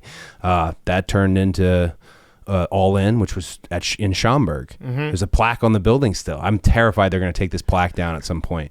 Me and Mad Nick Jackson doing the first show ever because the bet was nobody could get more than 10,000. No company other than WWE could get 10,000 people. 20 minutes later, we had 11,000 people. We had this Woodstock for wrestling, and really everything since that moment has just sparked off of that. An alternative wrestling promotion now exists in terms of AEW, and being a founder at that, and then being able to come back to WWE, be so well received, be so trusted, and take up the first journey I had in the business, which was this. You know, my dad in 1977 wrestled Superstar Billy Graham in Madison Square Garden, wins the match, but doesn't win the title. But he got to do the thing where he held it up for the audience before the inevitable shoe drop from the announcer. And as a kid, that was it. Right. That was my legitimate, no matter how you look at our business, not real, however, I wanted to win the damn belt for him. And when I came back, that was the one thing I was, hey, this is what I'm going for. It's as real as it will be presented on TV. It's as real behind the scenes as it is in front of the camera. And I was able to do it. That's very cool. That's very cool. Do you carry the belt around with you? Of course, I mean, Like, what's the longest that you've ever gone without touching the belt? that's a great question. I feel like I feel like I touch the belt every day. Yeah. Because I mean, how boring is it if I came in here and I didn't have the belt? Yeah. You got to have the belt. Yeah. To me, I have there's multiple belts, right? There's one that's on TV and there's one that you can kind of take on the road with you, but I keep the same one each time, which was the one that I know Roman wore to the ring at WrestleMania 40. I've never even touched the other one. Yeah. It's somewhere in case I was ever to forget it, but I get hands on it every day. Yeah. Yeah, while you have it, You got to. You got to. You Yeah. got advantage. to. Yeah. Well, don't give it up. Just keep winning. Now, well, that's the bittersweet thing about WrestleMania this year is I'm excited. This is another headline match. This is Cena retirement. Cena's, but that's the bittersweet part. Yeah. I have to do what John did for all those years, just win. Right. But Right. That's not that exciting to everybody who, hey, maybe he'll break Ric Flair's record, but yeah, maybe he won't. Yeah. And, like you said, keep winning. Yeah. So the story you told, it is great. Have you had moments where you're like, this was the path I had to take? Because you mentioned your dad, Dusty Rhodes, legend, hard times and the everyman. And you kind of had to, because for a while you were, I don't want to say what people thought, but like, I'm sure there were people like, oh, he's a Nepo baby. He's in there because of his dad. And then you found it on your own, the hard times. That's a really cool full circle moment where you're like, hey, I was given a lot, but then I had to go earn it in its own way. It's almost a reverse situation from a lot of guys who worked their way up, whereas I got so many things afforded to me early. And then, this is going to sound like a silly parallel, but really the best way I can think about it is if you've ever seen the movie The Lion King. I went out there and like found my Timon and Pumbaa, and I had to find what was inside for me. It's such a silly way to look at it, but being a Nepo baby or being a second or third generation in our industry, that's one thing. When it's Dusty, I think about some of these kids whose dads are essentially Mount Rushmore dads. You are forever behind the eight ball in a way. You're forever trying to, you don't even want to say it out loud because it sounds mean, but you're trying to be better than he was. Right. I think the first person at WWE who realized, oh man, I will accept nothing less is Mr. Heyman, is Paul Heyman. I think he's the first person who realized, oh, he's trying to do essentially the impossible. And I got flanked. It feels so good, but I got flanked by the best team when I came back. Yeah. I mean, there are people there, and I if I could shout them out, Michael Hayes, Triple H. I can't believe I'm going to say this guy's name, but The Rock, the final boss. Yeah. They, as much as what you see on screen is pretty volatile, the tools are right there. When WWE right now, all those guys are right there to get that information from, and Triple H has been wonderful with me. He's been like a coach, putting me out on the field and just calling the plays, and they've been great plays. Do you think The Rock one-on-one, is that going to be in the future? He did pin you last year. He did, and I'm a bit of a ego-centric individual who wants his win back. Yeah. You know what I'm saying? He's got one over you. He could just retire tomorrow and you'd be screwed. I think he's due for more than one match, and I would love to be penciled in on one of those. Obviously, that schedule is as intense as it gets, but he's still so involved with WWE. He could have easily been the final boss and just kind of taken that as a customary title, right? But he has really gotten his hands involved in what we're doing. And the thing even though we may not like one another, the thing I do like about him is instantly, no matter what he's done, record-breaking Disney movie, whatever he did that weekend and then showed up, when you look at him, you can tell, oh, brother's a wrestler. Yeah. It's in there. It's hidden the ropes and what the reaction you can get from doing wrestling moves in the ring and the promo in the interview. I really have enjoyed that connection with him. I'd like to be one of those. I think he has 2 matches he has to do. Okay. He has to do. And I'm not putting any pressure on anyone. Put the pressure on. I think he does. I'd love to see if him and his cousin Roman Reigns ever have this encounter. Yep. Maybe it's the greatest match we never get just because timing, whatever it may be. And I think we need to finish our own story with him and with myself, but we'll see. His cheat days are bullshit. Where he's like, oh, look at me, I'm The Rock. I have huge muscles and I'm eating 100 pancakes. Like, yeah, dude, eat 100 pancakes when you're already full and fat. That's hard work. You know what I mean? Anyone could eat 100 pancakes with a 6-pack and then be like, back to the gym. A lot of people have a lot of opinions on his cheat meals. Yeah, that's my opinion. I think they're fake. I think he embellishes them. I don't think that, like, when he stacks up all those pancakes, I think he eats maybe a quarter of them. And it just, like, if you're in really good shape and you eat a lot of food, that's not hard. You know what I mean? Because you're just going to go back to the gym the next day and you're going to take a big dump. If you're already fat and you feel like shit and you can only wear a sweatshirt and you're like, I'm still stuffing my face, that's hard work. So you don't think his cheat meals are hard work enough, and you think his cheat meals are fake? Oh, I think they're completely fake. Okay. Yeah. So I guess we got takes. So his cheat meals, here's why I don't think they're fake. Okay. Because I think it's a feast or famine situation where if you diet and train like a lunatic, you will eat all 100 of those pancakes until you're in pain laying on the floor. Which, to answer yours, maybe it is hard work. No, it's not. Maybe these cheat meals aren't such a negative. I don't know. I've never. He goes to the gym the next day. I've never seen him eat. I think 100 pounds over my head. I'm back on my grind. What Big Cat's saying is that it's stolen valor. Right. To eat a big meal like that and to act like you're a fat guy and then to not have to suffer the consequences of eating like that all the time. Like, I want to see his culture is not his costume. I want to see The Rock eat a cheat meal when he's already full. So, because that's what I do. I just for the record, his cheat meals have been referred to as stolen valor. Yes. Stolen valor, yes. 100%. Yes. Wow. I agree. Yes. I agree with that take. Yes. But I'll go one step further and say I don't think he actually eats everything. I think that The Rock did his first cheat meal, which was organic, and it would not like in terms of organic food, but like it was from his own brain. Hey, I'll post my cheat meal. Yeah. And everybody was like, wow, The Rock, that's such a huge cheat meal. And then he was like, oh shit, that did a lot of traction. So now he's got to keep it up. Yeah. Find a different way to make my meal look bigger. Yeah. Yeah. What do you, if you had to have a cheat meal just because we're in it on this cheat meal thing, what would you have? Well, it's all about how you photograph it. So if you want to make something look bigger, you got to get down from like a low angle. The angle, huh? Yeah, and angle it up and have it really right in the camera's face. I've been trying to get this. There's a place there's one in Brooklyn location called Crispy Pizza. Okay. And they're all over Instagram. That's mainly that. My algorithm is just ice cream and wrestling and pizza. Nice. Is where it's kind of that's where it's circling at the moment. Mine's like big tits and cheeseburgers, but yeah. Each their own. Cheeseburgers. Yeah. For whatever reason, I've been trying to get this pizza, but then finally I did a commercial shoot the other day and I could have eaten it and somebody brought it and I couldn't do it.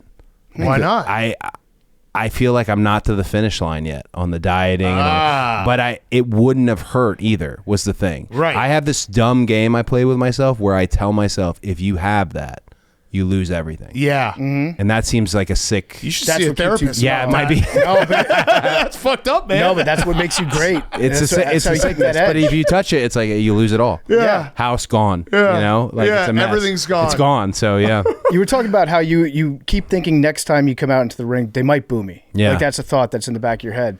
I would imagine that to stay in the good graces of your audience, you have to think of ways at times like, what can I do to keep them cheering for me? But then it's kind of a catch-22 where if you go too hard, they can sense that, and then they'll start to boo you. So how do you deal with that mentally? Well, I think you can't do the latter in a sense that you can't just do it to get the pop. You can't just do it to, hey, they'll like this. That'd be easy. I'm going to we're in Chicago. I'm going to wear a Bears jersey. You can't just go for the low-hanging fruit. It has to be an authentic thing. And one of the big disagreements John Cena and I have had, and we had this disagreement behind the scenes, and we had this disagreement right in front of the camera, is he feels I'm not authentic enough or as authentic as he was. And I think at this point, I'm pretty confident in, Yeah. in who I am, and You've proven it, yeah. And exactly, I feel like I got a proven track record. But the answer is you can't be a hack about it. And maybe it's that let some of them who don't like you can't get them all. They may not like you. When I was wrestling Kevin Owens, he has a great fan base, just great equity in general. Most people booed, but there are some. You hear a wild thing here every now and then. And you just gotta you can't get them all. You know what I'm saying? Yeah. Have you ever seen the episode? This is such a random deep cut here. You ever seen the episode of Parks and Rec with Leslie Knope running for office? Yeah. That's I love that show. when she's trying to get the guy and she's bowling with him. Yeah. That's the kiss of death if you're a baby face in our business. That dude's not voting for you. Right. You got to move on, all right? You got to move on. That's a good point. Yeah. That's a good point. So I have a question about your dad and growing up. Like I grew up loving wrestling, but obviously I was removed from it. Was it ever like when you're growing up and you're watching it, was it ever different for you experiencing it and then knowing like, oh, that's my dad out there and he could get hurt, and like that whole feeling of like, I can't love it like a fan can love it in the same way? The way my dad raised me in the business, which will not be the way I raised my daughter, was incorrect. And he never really gave me any inside. So I had to figure out very early on that he has a relationship with Ric Flair that's not just Ric Flair breaking his arm in the parking lot. I had to figure it out early on, and I never really did. Interesting. If that makes any sense. So like if Ric Flair showed up to your house when you were like 10 years old, you'd be like, it's on site. So even if I can't win the fight, I would be willing to fight. You're like, this guy is really mean to my dad. He exactly. And the way my dad was, he might complain about something that happened on screen. He also might complain about something off screen, and they all blend together. Here's what I've learned in my position on the top at WWE and with other top WWE stars that I've worked with. It might as well be the UFC. It might, when you get in this rare space, it's as real as it can possibly get in ways you wouldn't expect. Right. And that's almost terrifying. But that's why, again, growing up the son of Dusty Rhodes, I just was his biggest fan. And anyone across from him, I wasn't having it. Right. I wasn't having it. And I've told this story before, but it's the greatest example of the toughest guy in the industry ever was a guy named Haku. If you hear any of these big fish stories about him taking a man's eye out or smashing the McDonald's, drive-through window, throwing a body press slam, they're all real. They're real stories. You took a man's eye out? I took a cop's eye out. This is a real story. You can look it up. But Ming Haku, he slammed a chair. My dad slammed a chair over his head, and he was so tough that he didn't sell it. And then he choked my dad out. My dad was bleeding and all this, and I'll never forget it. I was maybe 10 at the time. I probably should have had some. I'm backstage. I should probably know a little bit about what's going on.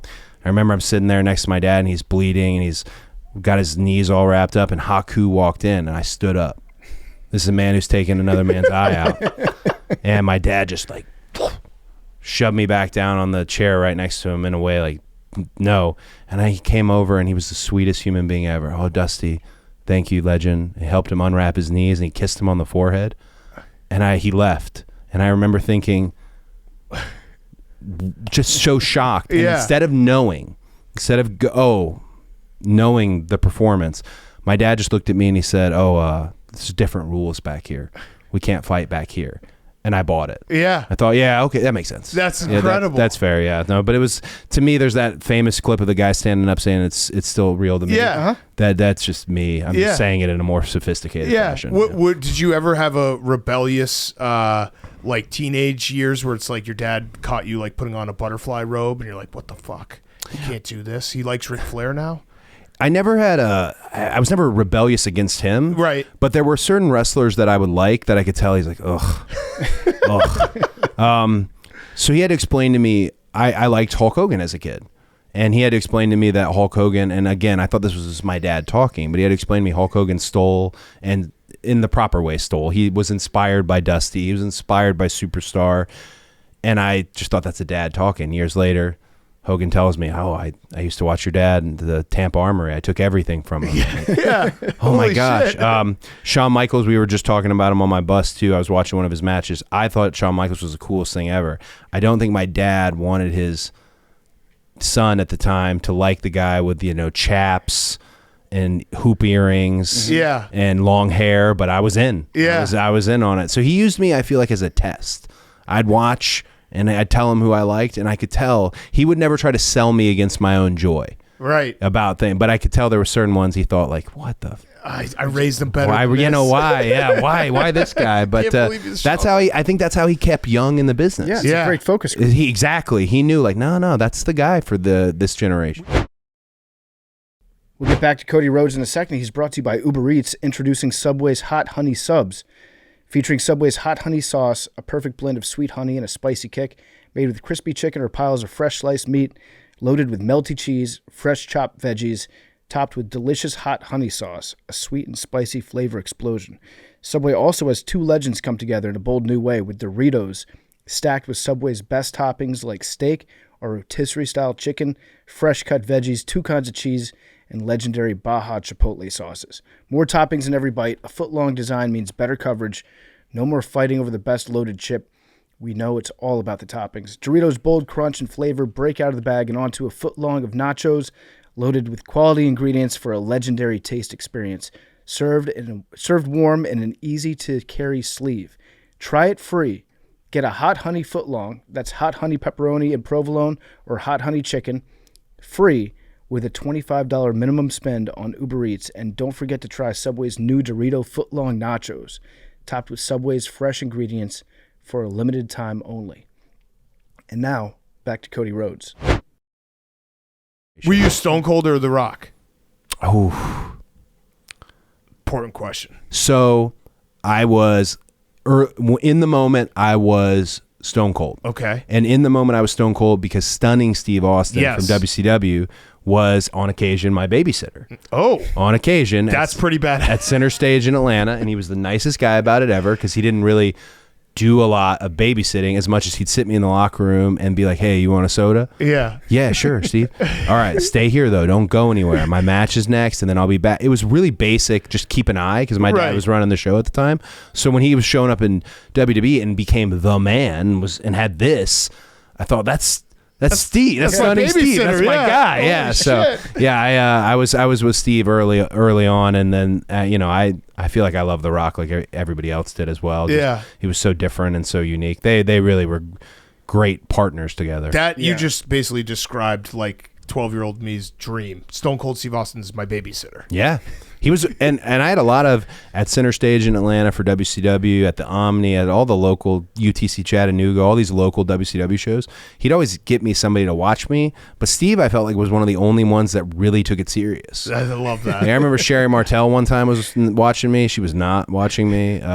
Ricky Steamboat stitched my eye up one time because I fell down the steps and busted my eye. He didn't want my dad to know about it, but how is he not going to know about it when I have stitches and a black eye? I had a fun group. Harley Race, That's incredible. where he was just whittling a stick with a pocket knife, and the scariest man I've ever seen in my life. So they were unique babysitters. yeah, definitely. What about like a rebellious phase where you thought that you weren't going to be a wrestler? Where you were like, maybe I'll be an accountant?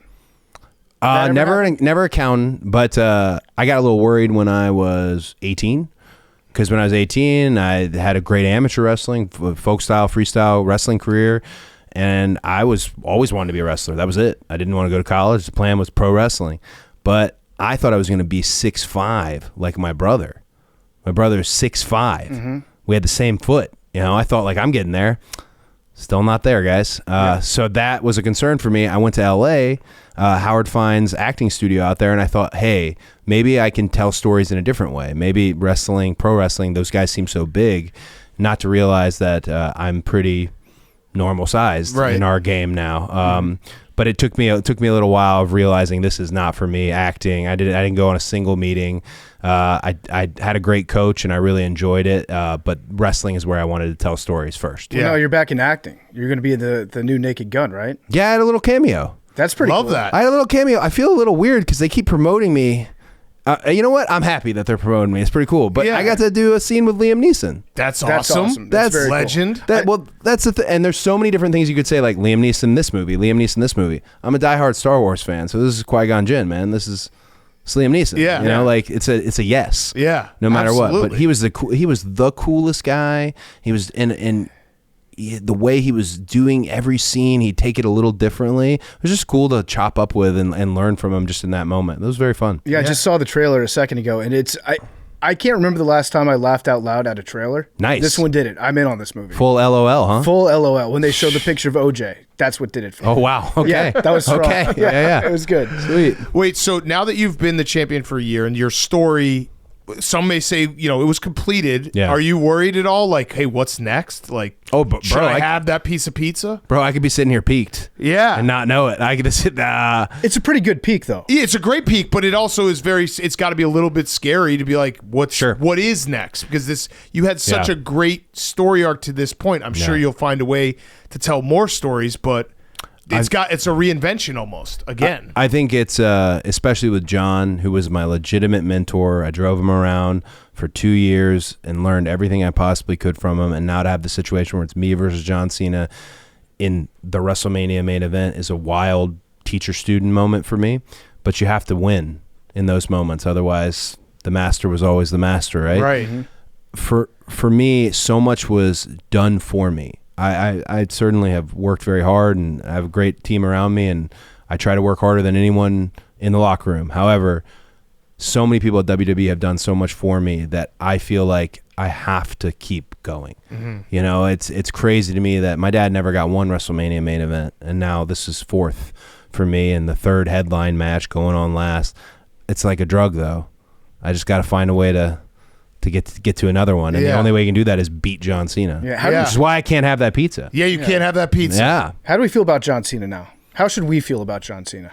Or where are you from originally? Originally from I right don't know outside. why that to turn the John Cena, right outside D.C. He's a recurring guest on this show. He is. Yeah, he's been on twice. Second time didn't go so well. John is so polar opposites, I feel like, in terms of when he was teaching me, because he genuinely was. I'd get in the car with him. He'd get on the phone. Hey, how'd we do at the merch stand? He'd get every number breakdown. He'd then call his boss at the time, which was Vince. He'd talk about the show. He was so committed and so locked in, and I watched all that, and he even said it to me this past Monday. You stole all of the playbook. You stole the playbook, and you're using it wrong. I don't know what that means. You use it how you use it. I feel like fans, if they have a love for John Cena, if he's their hero, if you want to see him break the record, I would not discourage that. Kind of like we were talking about, my dad never tried to rob me of my joy. Yeah. To some people, he's still John Cena, picking up Big Show and Edge and doing these amazing feats of strength. And to other people, especially the younger audience that's now seen John in the last month or so, he's kind of a dick. Mm-hmm. And I'm good wherever you sit on the fence with that. But when you come to WrestleMania 41, it's you're watching the end of John Cena. Yeah. So you can enjoy it as his fan, or you can enjoy it as someone who's not his fan. Kind of a dick. I like that. I would agree. Sorry, with that. I feel like no, that was good. That got me right there. Yeah. We're here to watch the end of John Cena. That's it. Mm-hmm. And you're going to do it. Showing up to my biggest ops funeral. Yeah. I'm going to be so happy. Yeah. There you go. You should whisper in his ear while you're wrestling, like the Pardon My Take guys say hello. He probably won't remember us at all, but I don't know. He's got a pretty good memory. Then that would piss him off. He's got a pretty good memory. That would piss him off if you said it. Yeah, you can get him. He went in on me on Monday in London, and it just felt so deep. Yeah. So deep to the point where, I think I might have had a penis joke as a follow-up, which I was good with that. Yeah. Mm-hmm. That's good. We're here to have fun, guys. Yeah. We're here to have fun. But also, I walked away from that thinking he's been thinking about this for a while. Yeah. Mm-hmm. If I'm meant to be his successor, he ain't handing it over. Yeah. Yeah. All right, so you got to tell him, be like, you remember the time you went on the #1 sports podcast with purple gloves and you couldn't take a joke? Maybe hit him with that. You want me to hit him with that? Yeah, hit him with that. Do you want to know how dumb certain people think I am, by the way? They must have told me that you guys are the #1 sports podcast. They're laughing because I told them to stop. Because I said, they say, hey, do you want to come on Pardon My Take? Yes. It was a yes. Yeah. We were a yes. Let's go. And they were still, it's the number. What part of me? Yes. What part of me indicated to you I wasn't interested? Yeah. But they. That's an old school sell at WWE. It's you guys are factually the #1 sports podcast. way back in the day, WWE like, hey, it's a great opportunity. You could really. That was always. I don't need that. Yeah. It's real. Just let it be. Yeah. All right, so just tell him that the Pardon My Take guys like me more than you, because that's a fact. You're a better guest than him. Yeah. That you are a better guest than John Cena. I'll tell him right now. Where's he at? Yeah, John Cena. John Cena. The Pardon My Take guys like me way more than they like you, and I am a better guest. It's not even close. And our fan base likes you way more now than him, because again, it didn't go well the last time we had him on. There it is. Good job by your team, though. I think sometimes teams remind people of that, because when they sit down here, they're like, they forget that when they're talking to us, and they're just like, how are these guys number one? Yeah, because we're looking at it. I mean, we actually cleaned up today for you. We actually I don't know did. if you Brother, know that. your neighbors didn't clean up. Yeah, they have Brandon boxes Walker and stuff. the wrestling game. Yeah, but there's we a big did. chewy box on the floor and no dog. Yeah. No, that's for Brandon. What a tease. Yeah, no, the guys came in and Dog they food cleaned guy. up. Yep. Yeah, they cleaned up. It looks really clean in here. It looks great. Yeah, I have maybe a dumb question for you about the signs that you see at wrestling events. Yes. They're always really funny. I feel like for the most part, people are creative when they bring their signs in. Yeah. That's all I look at when I'm watching wrestling on good TV. sign? A good sign. Yeah, I try to find the best sign. Do you spend any time at all reading the signs in the audience? So there's a particular moment where it's been heavily complained about by some of my peers, but there's a lot of pyro for my entrance. And there's a third one that may be a little indulgent, where I'll go up on the buckle and they all yell "whoa" in my song. When I get up on the buckle before I go in the ring, I try and look out and see as many signs as I can, because a lot of times it might just be a little kiddo with an American Nightmare sign. I want him to know I see it. And that's also a good way for me to remind myself we're doing this together. This performance, this competition is not just here in the squared circle. We're all involved. So I like to do it there. In terms of funny signs, I saw one that had a picture of me side by side saying that I look like Randall from Monsters, Inc. And for a moment, my heart was broken, but then I kind of looked at the way my posture is, and I'm a little Randalled You're up. a little Randall. I'm a little Randalled up. And I thought, you know what? I'm good with that. It's a compliment. Yeah, I was okay with it. Wait, so you're saying other guys have big time pyro envy of you? Are they mad that Pyro's you have, hard to get. and you have all of it? Pyro's hard to get. Are you hogging the pyro? If you were to look at a like a line by line sheet, Are you a pyro hog? I am a pyro hog. Okay, but all right. also I don't. So Triple H runs the show. Right. I'm his guy. Yeah. I don't want to blow that. Yeah. Might have just blown it, but that's who picks out the pyro. So Kevin Owens is the one who's gone on a rant lately as to why he doesn't have any pyro, and I feel like we could probably spare some pyro for KO. Or, you know, like you should just hand him, like a sparkler or something. Be like, here you go, buddy. Well, there's a whole argument for maybe he doesn't need it. Yeah. You know, Steve Austin never needed pyro. I'm not going to lie. I don't mind the whole, give me all the bells and whistles. Some guys are just right there in your face and they didn't need it, but I don't mind blowing the sky up when I come out there. It wakes them up. It's an exciting moment. Yeah. So you think like every other guy sees your pyro and they're like, that is a firework that could have been used on me. Yeah. Like every single time. Like that one was too much. I could have had that one. I heard a guy literally, as I was walking out and the first one burst, tell the rest of the boys that were in the gorilla position, which is the behind the scenes position, there goes your Christmas bonus, guys. Oh, I love it. We don't get Christmas bonuses. Yeah. It's just it's not how the pay works. Yeah. And we're not taking money from the talent pool for the pyro. But I love this because this is kind of what you're talking about. How, listen, we understand what wrestling is, but there's a real factor to it. The competition behind that is so real. Yeah. That makes it awesome. That's why, so when like the F word, when people say fake, I never get hot. Some wrestlers get real like hot under the collar and they're talking about injuries and things of that nature. The reason I never say it is because the competition at the top is as real as anything I've ever done in my life. Right. Mm-hmm. So I can't, and then the feeling, you see a kid and his dad or a whole family together and they come to a show, their feeling is as real as anything ever too. So it's a real crazy world. I love that. Cody Rhodes, the pyro hog. So speaking of entrances, you've wrestled Undertaker. Mm-hmm. Were you ever like, this is the longest entrance ever? So I didn't have that reaction to Undertaker's. Okay. I had that reaction to Roman's. Okay. But then I found out mine clocks in a little longer. Really? And I thought, okay, fair. I'll tell you a cool Undertaker story from last year because I believe the Undertaker might be shoot magical. Okay. Well, explain that. Well, so I think there's real magic there. Okay. And here's where I saw it. WrestleMania 40. Undertaker's going to come in. He's going to choke slam The Rock. This is going to happen. He's going to help me in my situation because there's 50 members of the bloodline and I didn't have anybody with me.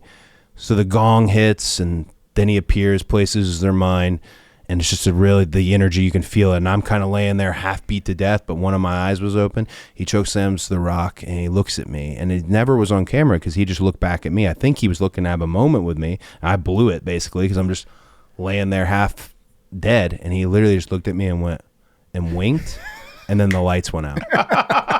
That's awesome. And I thought that happened. Yeah. The Undertaker. I feel bad. I texted him at, I want to say 5 a.m. his time the other day on accident because I was in Europe and we just did this big thing with Clash of Clans and Supercell, and he's one of the skins you can get. I just needed him to know how good the game was. Right. I don't know if he was interested. Yeah. I don't know if he cared. I thought it was really cool. That is cool. Yeah, Taker's the best. He is the best. You got to get him on your show. We've had him on. We had him on. You've had Take on? Yeah, It was on Big Zoom. UT guy. Big Texas guy. Yeah, he's the man. I mean, Undertaker and Kane, that storyline, I no offense to any of your storylines, I think that's the peak of wrestling. Brothers fighting each other? Yeah. And just like I thought they were, well, I mean, brothers. Just the fire and everything, and Lightning bolt on one another, and they did some wild stuff. Yeah, Kane being revealed, Yeah, that Hell in the Cell is altogether one of the greater pieces of business. The match is amazing. Shawn Michaels is amazing, and then the reveal of Kane. I had to watch it. Remember in pay-per-view if you didn't order it, or if it got screwed up. I waited too late, so I had to watch it in the fuzz. Yeah, and just hear JR like that's gotta be Kane. Yeah. The best. How often are you actually surprised in the ring? Like, how often does the production pull something on you that you don't know is coming? I honestly like to be surprised every week. Oh. Yeah, I like to be very disciplined, organized, know what I plan to do, and be polished and prepared. But I'll say this, working with Cena, I've been surprised every week. That's not going to be, I don't want to say it's difficult. I want to say it's challenging. Mm-hmm. If you're meant to be my successor, show me. Yeah. And just, geez. All right. But production-wise, they're pretty on about nothing wild. With me, at least. It's a really good team at WWE. They can make stuff look quite amazing. Yeah. What do wrestlers do for fun? What do you do for fun outside of wrestling? You don't eat pizza. I want it, though. You want it, crispy but pizza, man. You don't eat it. You should get like an assistant who just eats all your pizza for you. I'll do that. I'm going to be honest. Just go around with you. Kind of have that already. Oh, you do? Okay. Yeah, brother's on the bus right now ordering an ice cream cake. There you go. This is that is the scene from Dodgeball where Guy LaFleur, he's sitting in the office and he's just looking at pizza and shocking himself. Yeah. So he won't eat it. That's enjoys the pain. That's not unhealthy in any way, right? No, he was a good character. Yeah. But what do you do for fun? Well, my daughter, she's almost 4, so that is the journey. Yeah. Just that's the greatest thing ever, is just hearing about what's going on in her life and the trials and tribulations of Super Kitties. And that Super stuff, Kitties, she's just, oh my gosh. And she saw Snow White the other day, all kinds of opinions on that. Just that to me, I never thought I was going to have children. And me and my wife, that wasn't part of our plan. And then this has been, oh my gosh, why weren't we doing this all along? I know, It's just been the greatest thing. Other than that, other than hanging out with Liberty, I would say I go to Top Golf a lot. Oh. Yes.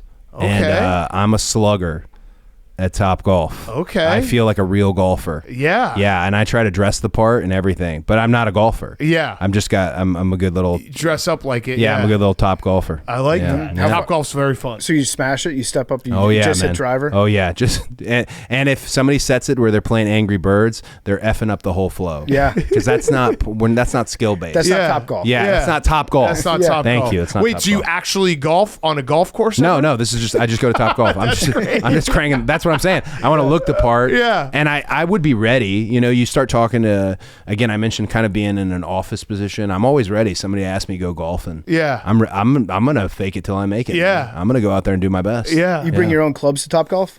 No, not yet. I haven't got there yet. That's what you should do. Just That's like a bold move, huh? buy your own set just for Top Golf. Gosh, that sounds great though. Yeah. Custom clubs too. Exactly. Yeah, like a pool shark. Yeah. You show up and you're like, oh, I got this one. You remember that unbelievable Fresh Prince episode where he Uncle Phil and the Hustler. Yes. Yes.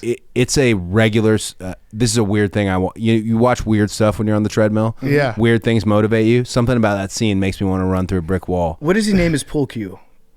Oh, it's got a female name. He asked for it from Jeffrey. Is it Lucille? Yeah, I think it's Is Lucille. it Lucille? Like, Yes. Jeffrey, fetch me Lucille. Lucille, Yes, yeah. And then, yes. and then He's just so nasty He's just with it. running it up Yeah. on him. Oh, And man. he's smooth. Yeah. Yeah. He's got that big guy smooth Man, energy. they don't make TV like that anymore. No, they don't. Huh? They don't. I They wish.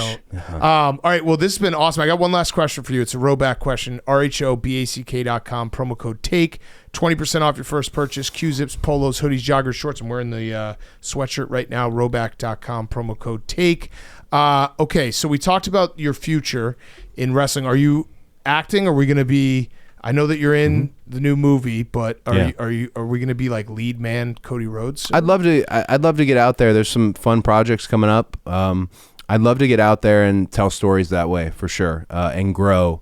I love pro wrestling. I'll always, like I found with The Rock, it's here. Right. He's a wrestler, but to get out there, and I love what Rock has done. I love what John has done, and Dave Bautista as well. All of them have gone different routes when approaching Hollywood, and I think I might be next to join the fray. Okay. With all that, and we're gonna beat John Cena on April 20th, right? yeah, You got to. his last WrestleMania. Just whisper. Can in you his promise ears. us something? Can you just make him feel pain? Yeah.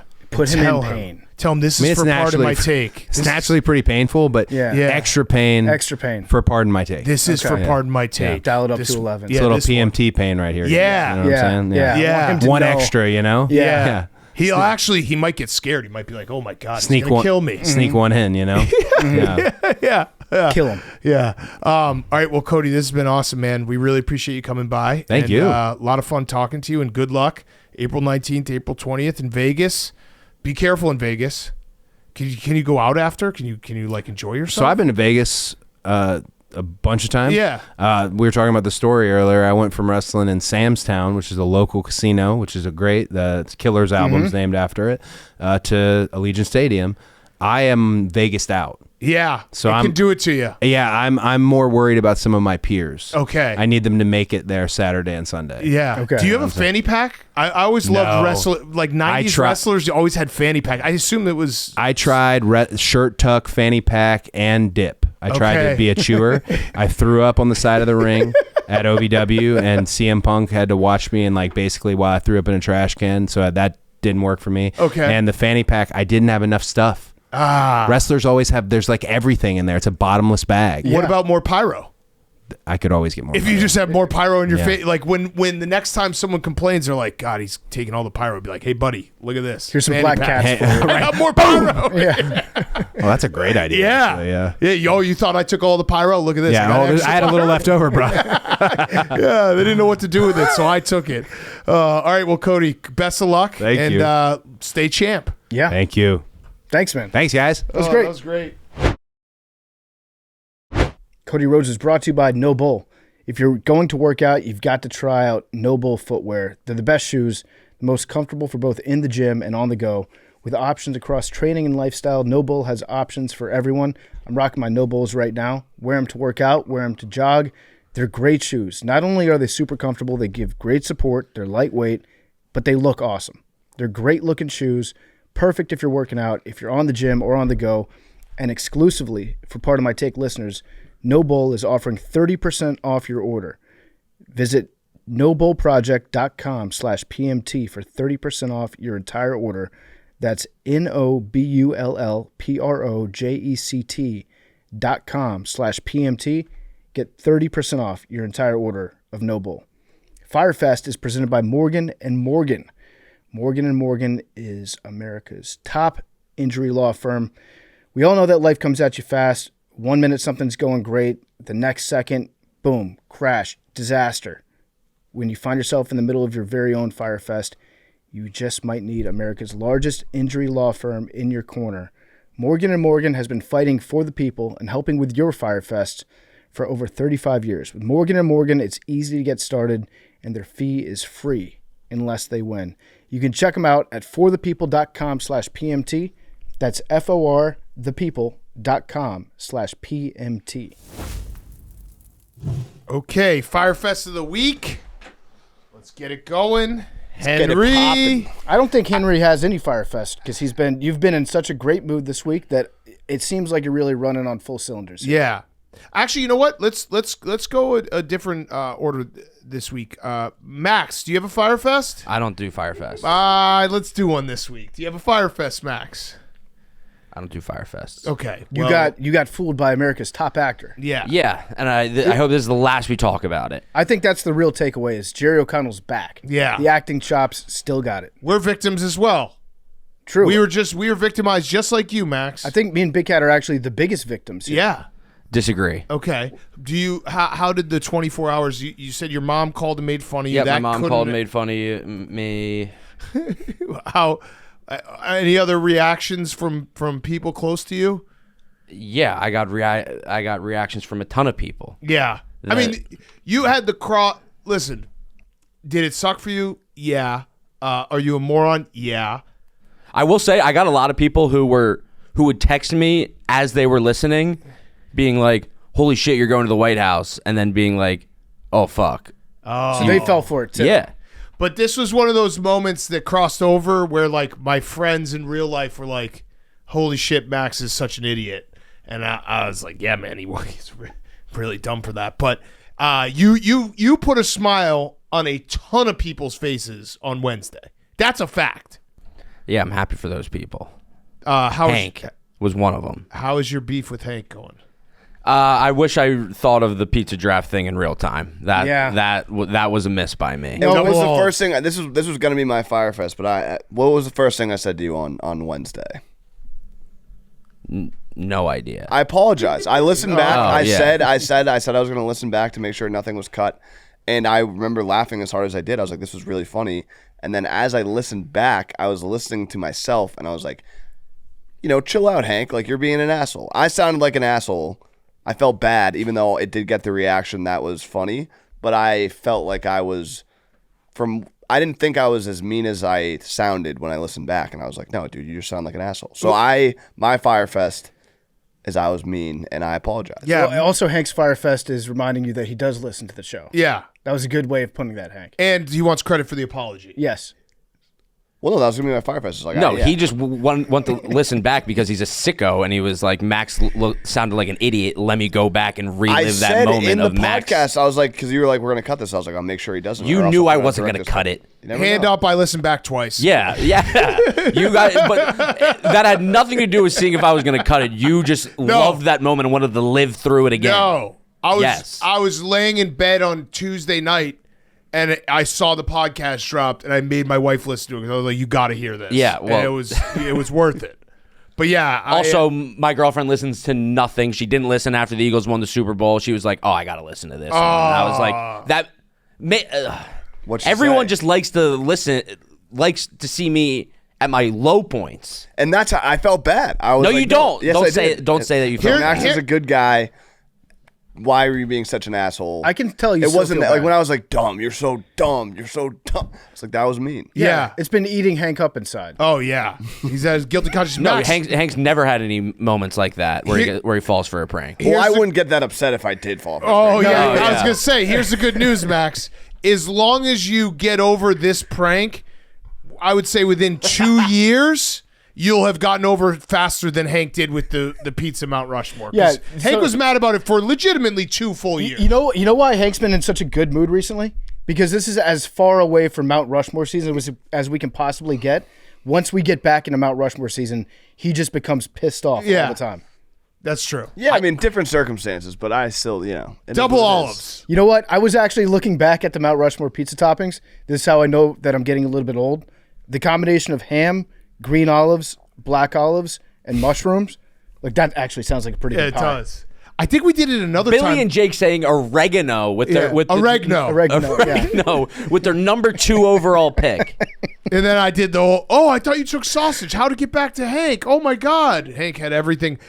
Do we also do it with appetizers? Because someone sent me a graphic of our appetizers. Yeah. And it was like, we had the worst picks ever that looked intentional. No, I think what we did on that, if memory serves, Hank had an all-time bad draft of the worst appetizers. Oh, Where yeah. he put all the good ones, and so we tried to give that back to I Hank. won that Yeah. draft. Yeah. Calamari's trash. No, calamari's good. No, but I can tell that you're beating yourself up over being mean to Max, and I appreciate that from you. Yeah. Yeah. Really nice of you. Well, I do sometimes because I do get people a decent about it. Even I think my mom has asked me, she's like, "Are you and Max?" Like, I'm like, "Yeah, me and Max are tight. Like, we're boys." She's like, "Really?" Because it doesn't sound like that. I know. That's my favorite question when people come up to me and be like, "You and Hank actually hate each other." But listening to the I get it. Listening to the podcast, I completely get it because it was like very intense, and I got your voice to screech. Oh man, My voice screeches. but again, Max, I have a question. PFT? Do we have a way of, like, when you're going back and listening to the podcast and when Pug is editing it, certainly you're letting Pug edit in peace, right? I got mad at Pug. For doing what? you didn't threaten him with violence, did you? I don't think that I threatened him with violence. I heard there was violence. I don't remember threatening him with violence. He did. We have a clip too. What did he say? We don't have a real clip. He did. We have a clip. Max does a It's thing that's very Italian. When he gets really, really mad, he goes like this. He raises his hand like this, like he's gonna backhand. Well, you. no, but that's like, that's me just speaking with my hands. That's when he adds a period. Yeah. Yeah, He chops. correct, it. correct. So, Memes, what did he say to Pug? So Pug was editing the podcast. It was his first time listening to it, and out loud, Pug just goes, "I can't believe you fell for this." No, that's not what he said. Memes is That's talking. not what he said. Memes That's is not what he talking. said. Memes is talking. Well, he just did it wrong. Memes is talking. Let Memes present his case. but then, he answered then the you question can wrong. Then you can Is Pug object. here? It was Let's get Pug in close. here. It was close. He was like, he genuinely asked the question, which made it even worse. He was like, "You didn't actually believe this, right?" Oh. And I was.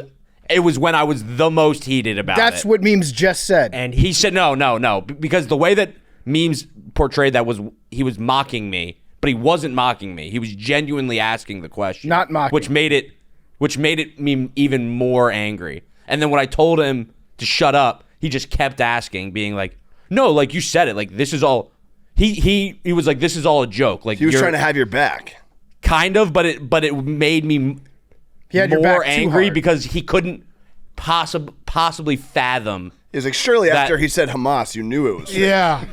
No liberal judges. Reagan, nothing more from Hank. Nothing more from Hank after you've also been pranked in a way that is unfathomable to understand. Also, to be fair, Well, no, that's Mac- competition. I believed in something, and I just didn't realize that the you levels- believe that Billy Football's first pick was oregano No, in, it was in a topping Billy draft. and Jake, and yes, Jake would definitely pick oregano as a favorite topping. To be fair to Hank, or to be fair to Max, PFT has terrible taste. he probably thought that Jerry said no hummus, and Max was like, not a problem. Yeah. I would never. Never an issue. Never. Yeah, so I came in on Wednesday morning, so I think there's a lot of this is in PMTV, go watch it.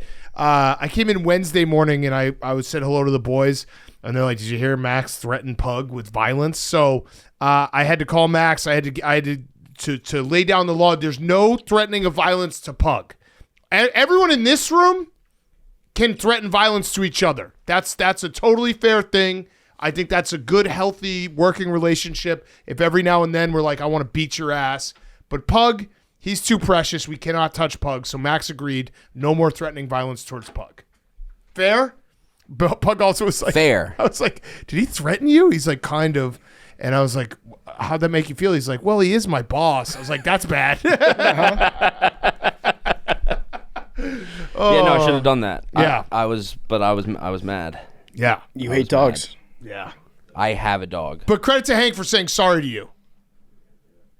What? No credit to Hank. Sounds like you weren't He said listening. he was done with me. He's done. Done? This was like maybe 6 hours later. Well, that And me and Max crossed paths in the bathroom, and I saw him, and I just tapped him on the shoulder, Like a kind good of friend. chuckled, yeah. Hank just And looked he at me just for the goes- rest of the day with he that just stupid goes, little fucking grin on I'm his face. done with you, and stormed out of the bathroom. Yeah, he was mad. I tried to give him a hug. He hates when I try to give him a hug. Every time I leave the office and the boys are still working, I go up. Lie. tap No, them that's a up, lie. hug That's a them, lie. And I That's went a up lie. to them, and It's Max usually like, pretty late 'cause "What you're the working late fuck are too." you doing? Yeah. Yeah. Yeah, that's a lie. Hank was Okay. playing golf. Good guy. Hank. Cooking Great job, Hank. and golf.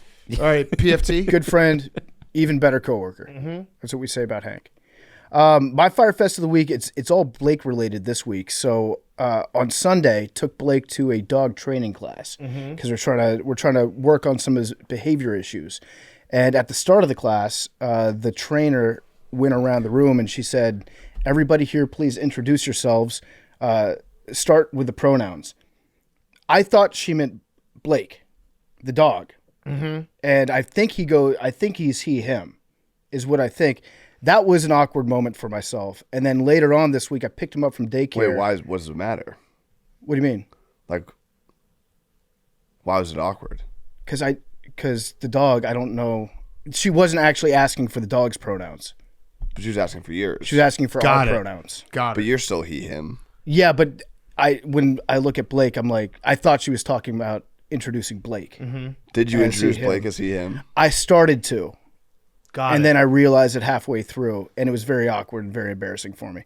And then I picked him up from daycare on Tuesday, and he wasn't putting any weight on his back right leg. So I took him to the vet. He wouldn't let the vet touch him yesterday because he was like, I don't know, he's like, don't fuck with my leg. So now I've got him doped up today. I gave him 4 pills this morning. I'm giving him 4 more this afternoon. Then I have to pick him up because he's going to be knocked out, put him in the car, take him to the vet. Hopefully they'll examine him. But now it's looking like Blake might be. Last summer is when he had the double elbows. Yeah. And now he might have an ACL. Oh, fuck. So I got to get, I don't know, can we do blood spinning? Can we do fuck. Is there HG? Get him to Germany? Get him to fly Blake to Germany and see what's going on. Hopefully it's not the ACL. But yeah, we're looking at maybe another summer where Shit. Blake won't be able to go outside and play, which is a bummer when you look at your dog and he just looks at you like, I'm depressed. Yeah, I mean, I can tell that my dog is depressed. People are starting to ask, can he stay on the field? Yeah, there's injury questions. Can't make for the Blake. club in the tub. You can't. There's injury questions for Blake. This is Anthony Rendon. I signed Anthony Rendon to be my dog. And I still love him, but it's tough looking at your dog when he's just like, this sucks, dude. Yeah. Help me out. Yeah, So nothing you can do. That hopefully is we get brutal. an answer today. Yeah. Hopefully it's not a torn ACL. That would suck. You Yeah. gonna drive him over in the Camaro? I don't own a Camaro. I mean, You don't listen to the show. Oh, wow. Doesn't listen again. The El Camino is also not started. But I But figured that's out. also normal. Yeah, a lot of people are asking questions about the El Camino. Here's the thing. No one had high expectations for the El Camino, though. That was kind of like when you drafted the El Camino, it was like he already has torn 4 ACLs, and it'd be a shock if he can make it through a career. So that one at least is like, oh, no one blinks an eye. Right, we're taking a shot on a guy that had injury concerns in college and is high upside for it. But I think I figured out what's going on, and I'm fixing it up this weekend myself. I'm going to try to fix my car. You're going to make it worse. I'm not going to make it worse. I'm going to make it better. Can you make something worse that's... Good question, Hank. No. Mean Hank. Max, you don't know anything about It could fixing physically cars. blow up. Like, it could just cease to exist. That sounded like a Italian threat. Yeah, are you going to That put a was bomb not- in my car? It'd be a shame. Yeah, it'd be a real shame if that happened. If you try to turn it on, PFT, and it blows up, I bet you, Max, that I get the car running by the end of this weekend. With no help. No help. I get to use YouTube. well, it's probably don't And take text that friends. bet, Max, because it probably just doesn't have gas in it. That's true. That's a not good true. point. It's That's a got- good point. That's a good point. That's not true. I can't. I just put 2 gallons in my garage in there, and I filled it up on my way home from work and put $20 in there. So I think I know what it is. The battery is not hooked. The battery terminal had like a thing that was fucked up on it. So I'm replacing the battery terminal, like the part that connects the wires to the battery this weekend. And I got tools. I bought $200 worth of tools at AutoZone. So By the I'm ready way, to go. do you know that like the new cars, it's crazy what they've been able to do to fix some of the old car things where I left my car door open overnight the other night because I was like getting my kids out of the car and I just forgot to close my door. All the lights turned off on their own. It's crazy. It just knows. Because usually I remember like back in the day, you left the light on in your parents' car and they was like, well, the battery's dead. Fuck you. Why would you do that? But like, and it was like the little light. Yeah. Now they got it all figured out. Except it's all a computer now, so like it's way harder for you to fix it Yeah. if there's something wrong with it. Well, You got to take it in. It was always hard for me to fix it. yeah, no, but me too. I went from like I have no car knowledge whatsoever. Now I feel like I'm elementary school level, where I'm still like that guy from the meme where he stands in front of the server and just looks at it and hopes that he can figure out what to do. But I watched so many YouTube videos on how to replace a battery terminal, and I got the most expensive set of tools. That actually, here's what happened. I hit up the guy that sold me the El Camino, and I was like, "Hey, man, another problem." This is like my 3rd time calling him, and he goes, "Okay, I think I know how you can take care of this. You're going to want to go to Lowe's, and you're going to want to buy a really expensive set of tools, and you're going to want to learn how to fix the car yourself." and then he hung up on me. That's brutal. That's pretty bad. That was like when Yeah. I was like 18 years old and I went to a GNC and I was like, hey, I'm looking for some type of pill or something, powder to lose weight and gain muscle. And he's like, you're going to want to just grab, I think I've told this before, you just want to grab these big black plates and then you're going to want to lift it up and then you're going to want to lift it up again. Yeah. And do like, sets of like 10 and then do that 5 times. Yeah, that's exactly what this guy said to me. And I was like, okay. And then I paused for a second. I was like, wait a second, this guy's fucking with me. And then he's like, okay, I got to run. Yeah. And then he hung up. I was like, shit. There's nothing worse. So step 1 accomplished. I bought the tools. Step 2, I'm going to get this fucker started. I'm going to drive it. If it's nice outside, I'm driving it to work on Sunday. You can take that to the bank, Max. I'm looking forward to it. I hope you do. Max, my Fyre Fest, it's convo between you and I. We got to talk. We're getting a t-shirt weather. Do we have a plan? Because I'm in trouble too. Like this happens every spring where the twinks here, Hank and PFT, they get a little nice weather and they put on shorts. They're like, I love this. I'm an otter. The first nice day where it's like 70 degrees and you hold on to the sweatshirt and you're like, this is uncomfortable, and you realize I'm gonna have to start wearing a t-shirt. It's the worst feeling in the world. Yeah, but you know what? I feel like swim shirts have become normalized. For regular work? No, I'm just saying, like, if you're thinking about going to the pool. Oh, no. I'm not talking about taking my shirt off. Once the shirt is off, it's all there. There's nothing you can do to hide it. I'm talking about the feeling of being uncomfortable wearing a t-shirt outside, which all bigger men do around April. It's like April happens and you're like, fuck, this sucks. I forgot that I couldn't just wear a sweatshirt for the entire year. You know what you should do? You should just become like a clean white quadruple XL tee guy. Like Kevin Federline? Yeah, like the ones that you can buy in gas stations. That's a dated reference. No, Just become a giant t-shirt guy. Yeah. Max, should we become giant t-shirt guys? I mean, Max and I have talked about this before. The Instagram ads that try to sell us the t-shirts that make us look like awesome, but they never work. No, nothing works. Nothing works. I just got to get... It's always like I'm just like 10 to 15 pounds. Just lose that. I also gained a little weight from March Madness, so that didn't help. Here's what you do. Giant t-shirt, big ass, preferably and one basketball shorts that go down to like your shin, and then walk around with a hand towel on your shoulder. That's a good look. That is a good look. Like a Tarkanian. Yeah. Yeah. Yeah, Max, so you got no plans? You've been lifting. Yeah, I lift, but I mean, it's not enough. I don't do it. You went all the way to a different Planet Fitness location because we had to move. Oh, our wow. gym I've for gone to 2 separate Planet Fitness locations this week. I was playing road games, so Love I'm that. trying. Love I'm trying. Mm-hmm. Yeah, I did the... Were they nice? They were nice? I mean, we love Planet Fitness. Yeah, they were great. I did the thing where I started lifting again. I think I've lifted 4 times in the last week and a half. And then I tried to convince my wife that's why I've gained 7 pounds in the last week. I was like, well, it's muscle. It's power. Duh. It's like 4 times. That's yeah. It's the streaming. The streaming. We just eat so much food. March Madness is just sit around and eat. Yes. There was so much Reese's. So much. Oh, my God. And then we got blizzards, and they were just, The thing is, when you're staring at a screen, you just absentmindedly eat stuff. You just graze all day long. Right. But that's the cycle of life. It's like every single year, I'm pretty sure that we go through the same phase. Correct. And it's like post normal spring break. It's our post March Madness. And then we look at the clock and we've got, oh shit, we got 2 months to get in shape. But what happens every year is we get that one day that's like 70 degrees earlier in the week. Early in March. And you're like, oh no, this t-shirt shit is going to be a problem. But then you tell yourself, you convince yourself, oh, I still got like a couple months. We're like a week away from it just being t-shirt all the time, and we're going to be so fucked. So I don't know what we got. We got to do something about it. I just got to eat less. Yeah, I got to eat less. I got to work out more. I got to walk more. Calories in, calories out. Have you heard of that one? Yeah. Remember when you got a trainer because you were trying to dunk and then you didn't dunk? I remember that. Yeah. Yeah. Oh, you're going to dunk? Yeah. Oh, really? Yep. You're still training? Yeah. Are you? That's interesting. I'm still working out. I'm not training for dunking, but I think I'm going to, like, once September comes around, I'm going to start training for dunking again. Are you nervous at all for how much money But you're I'm still gonna owe getting me? stronger. Are you nervous at how much money you're going to owe me after the golf long drive? Definitely. Yeah.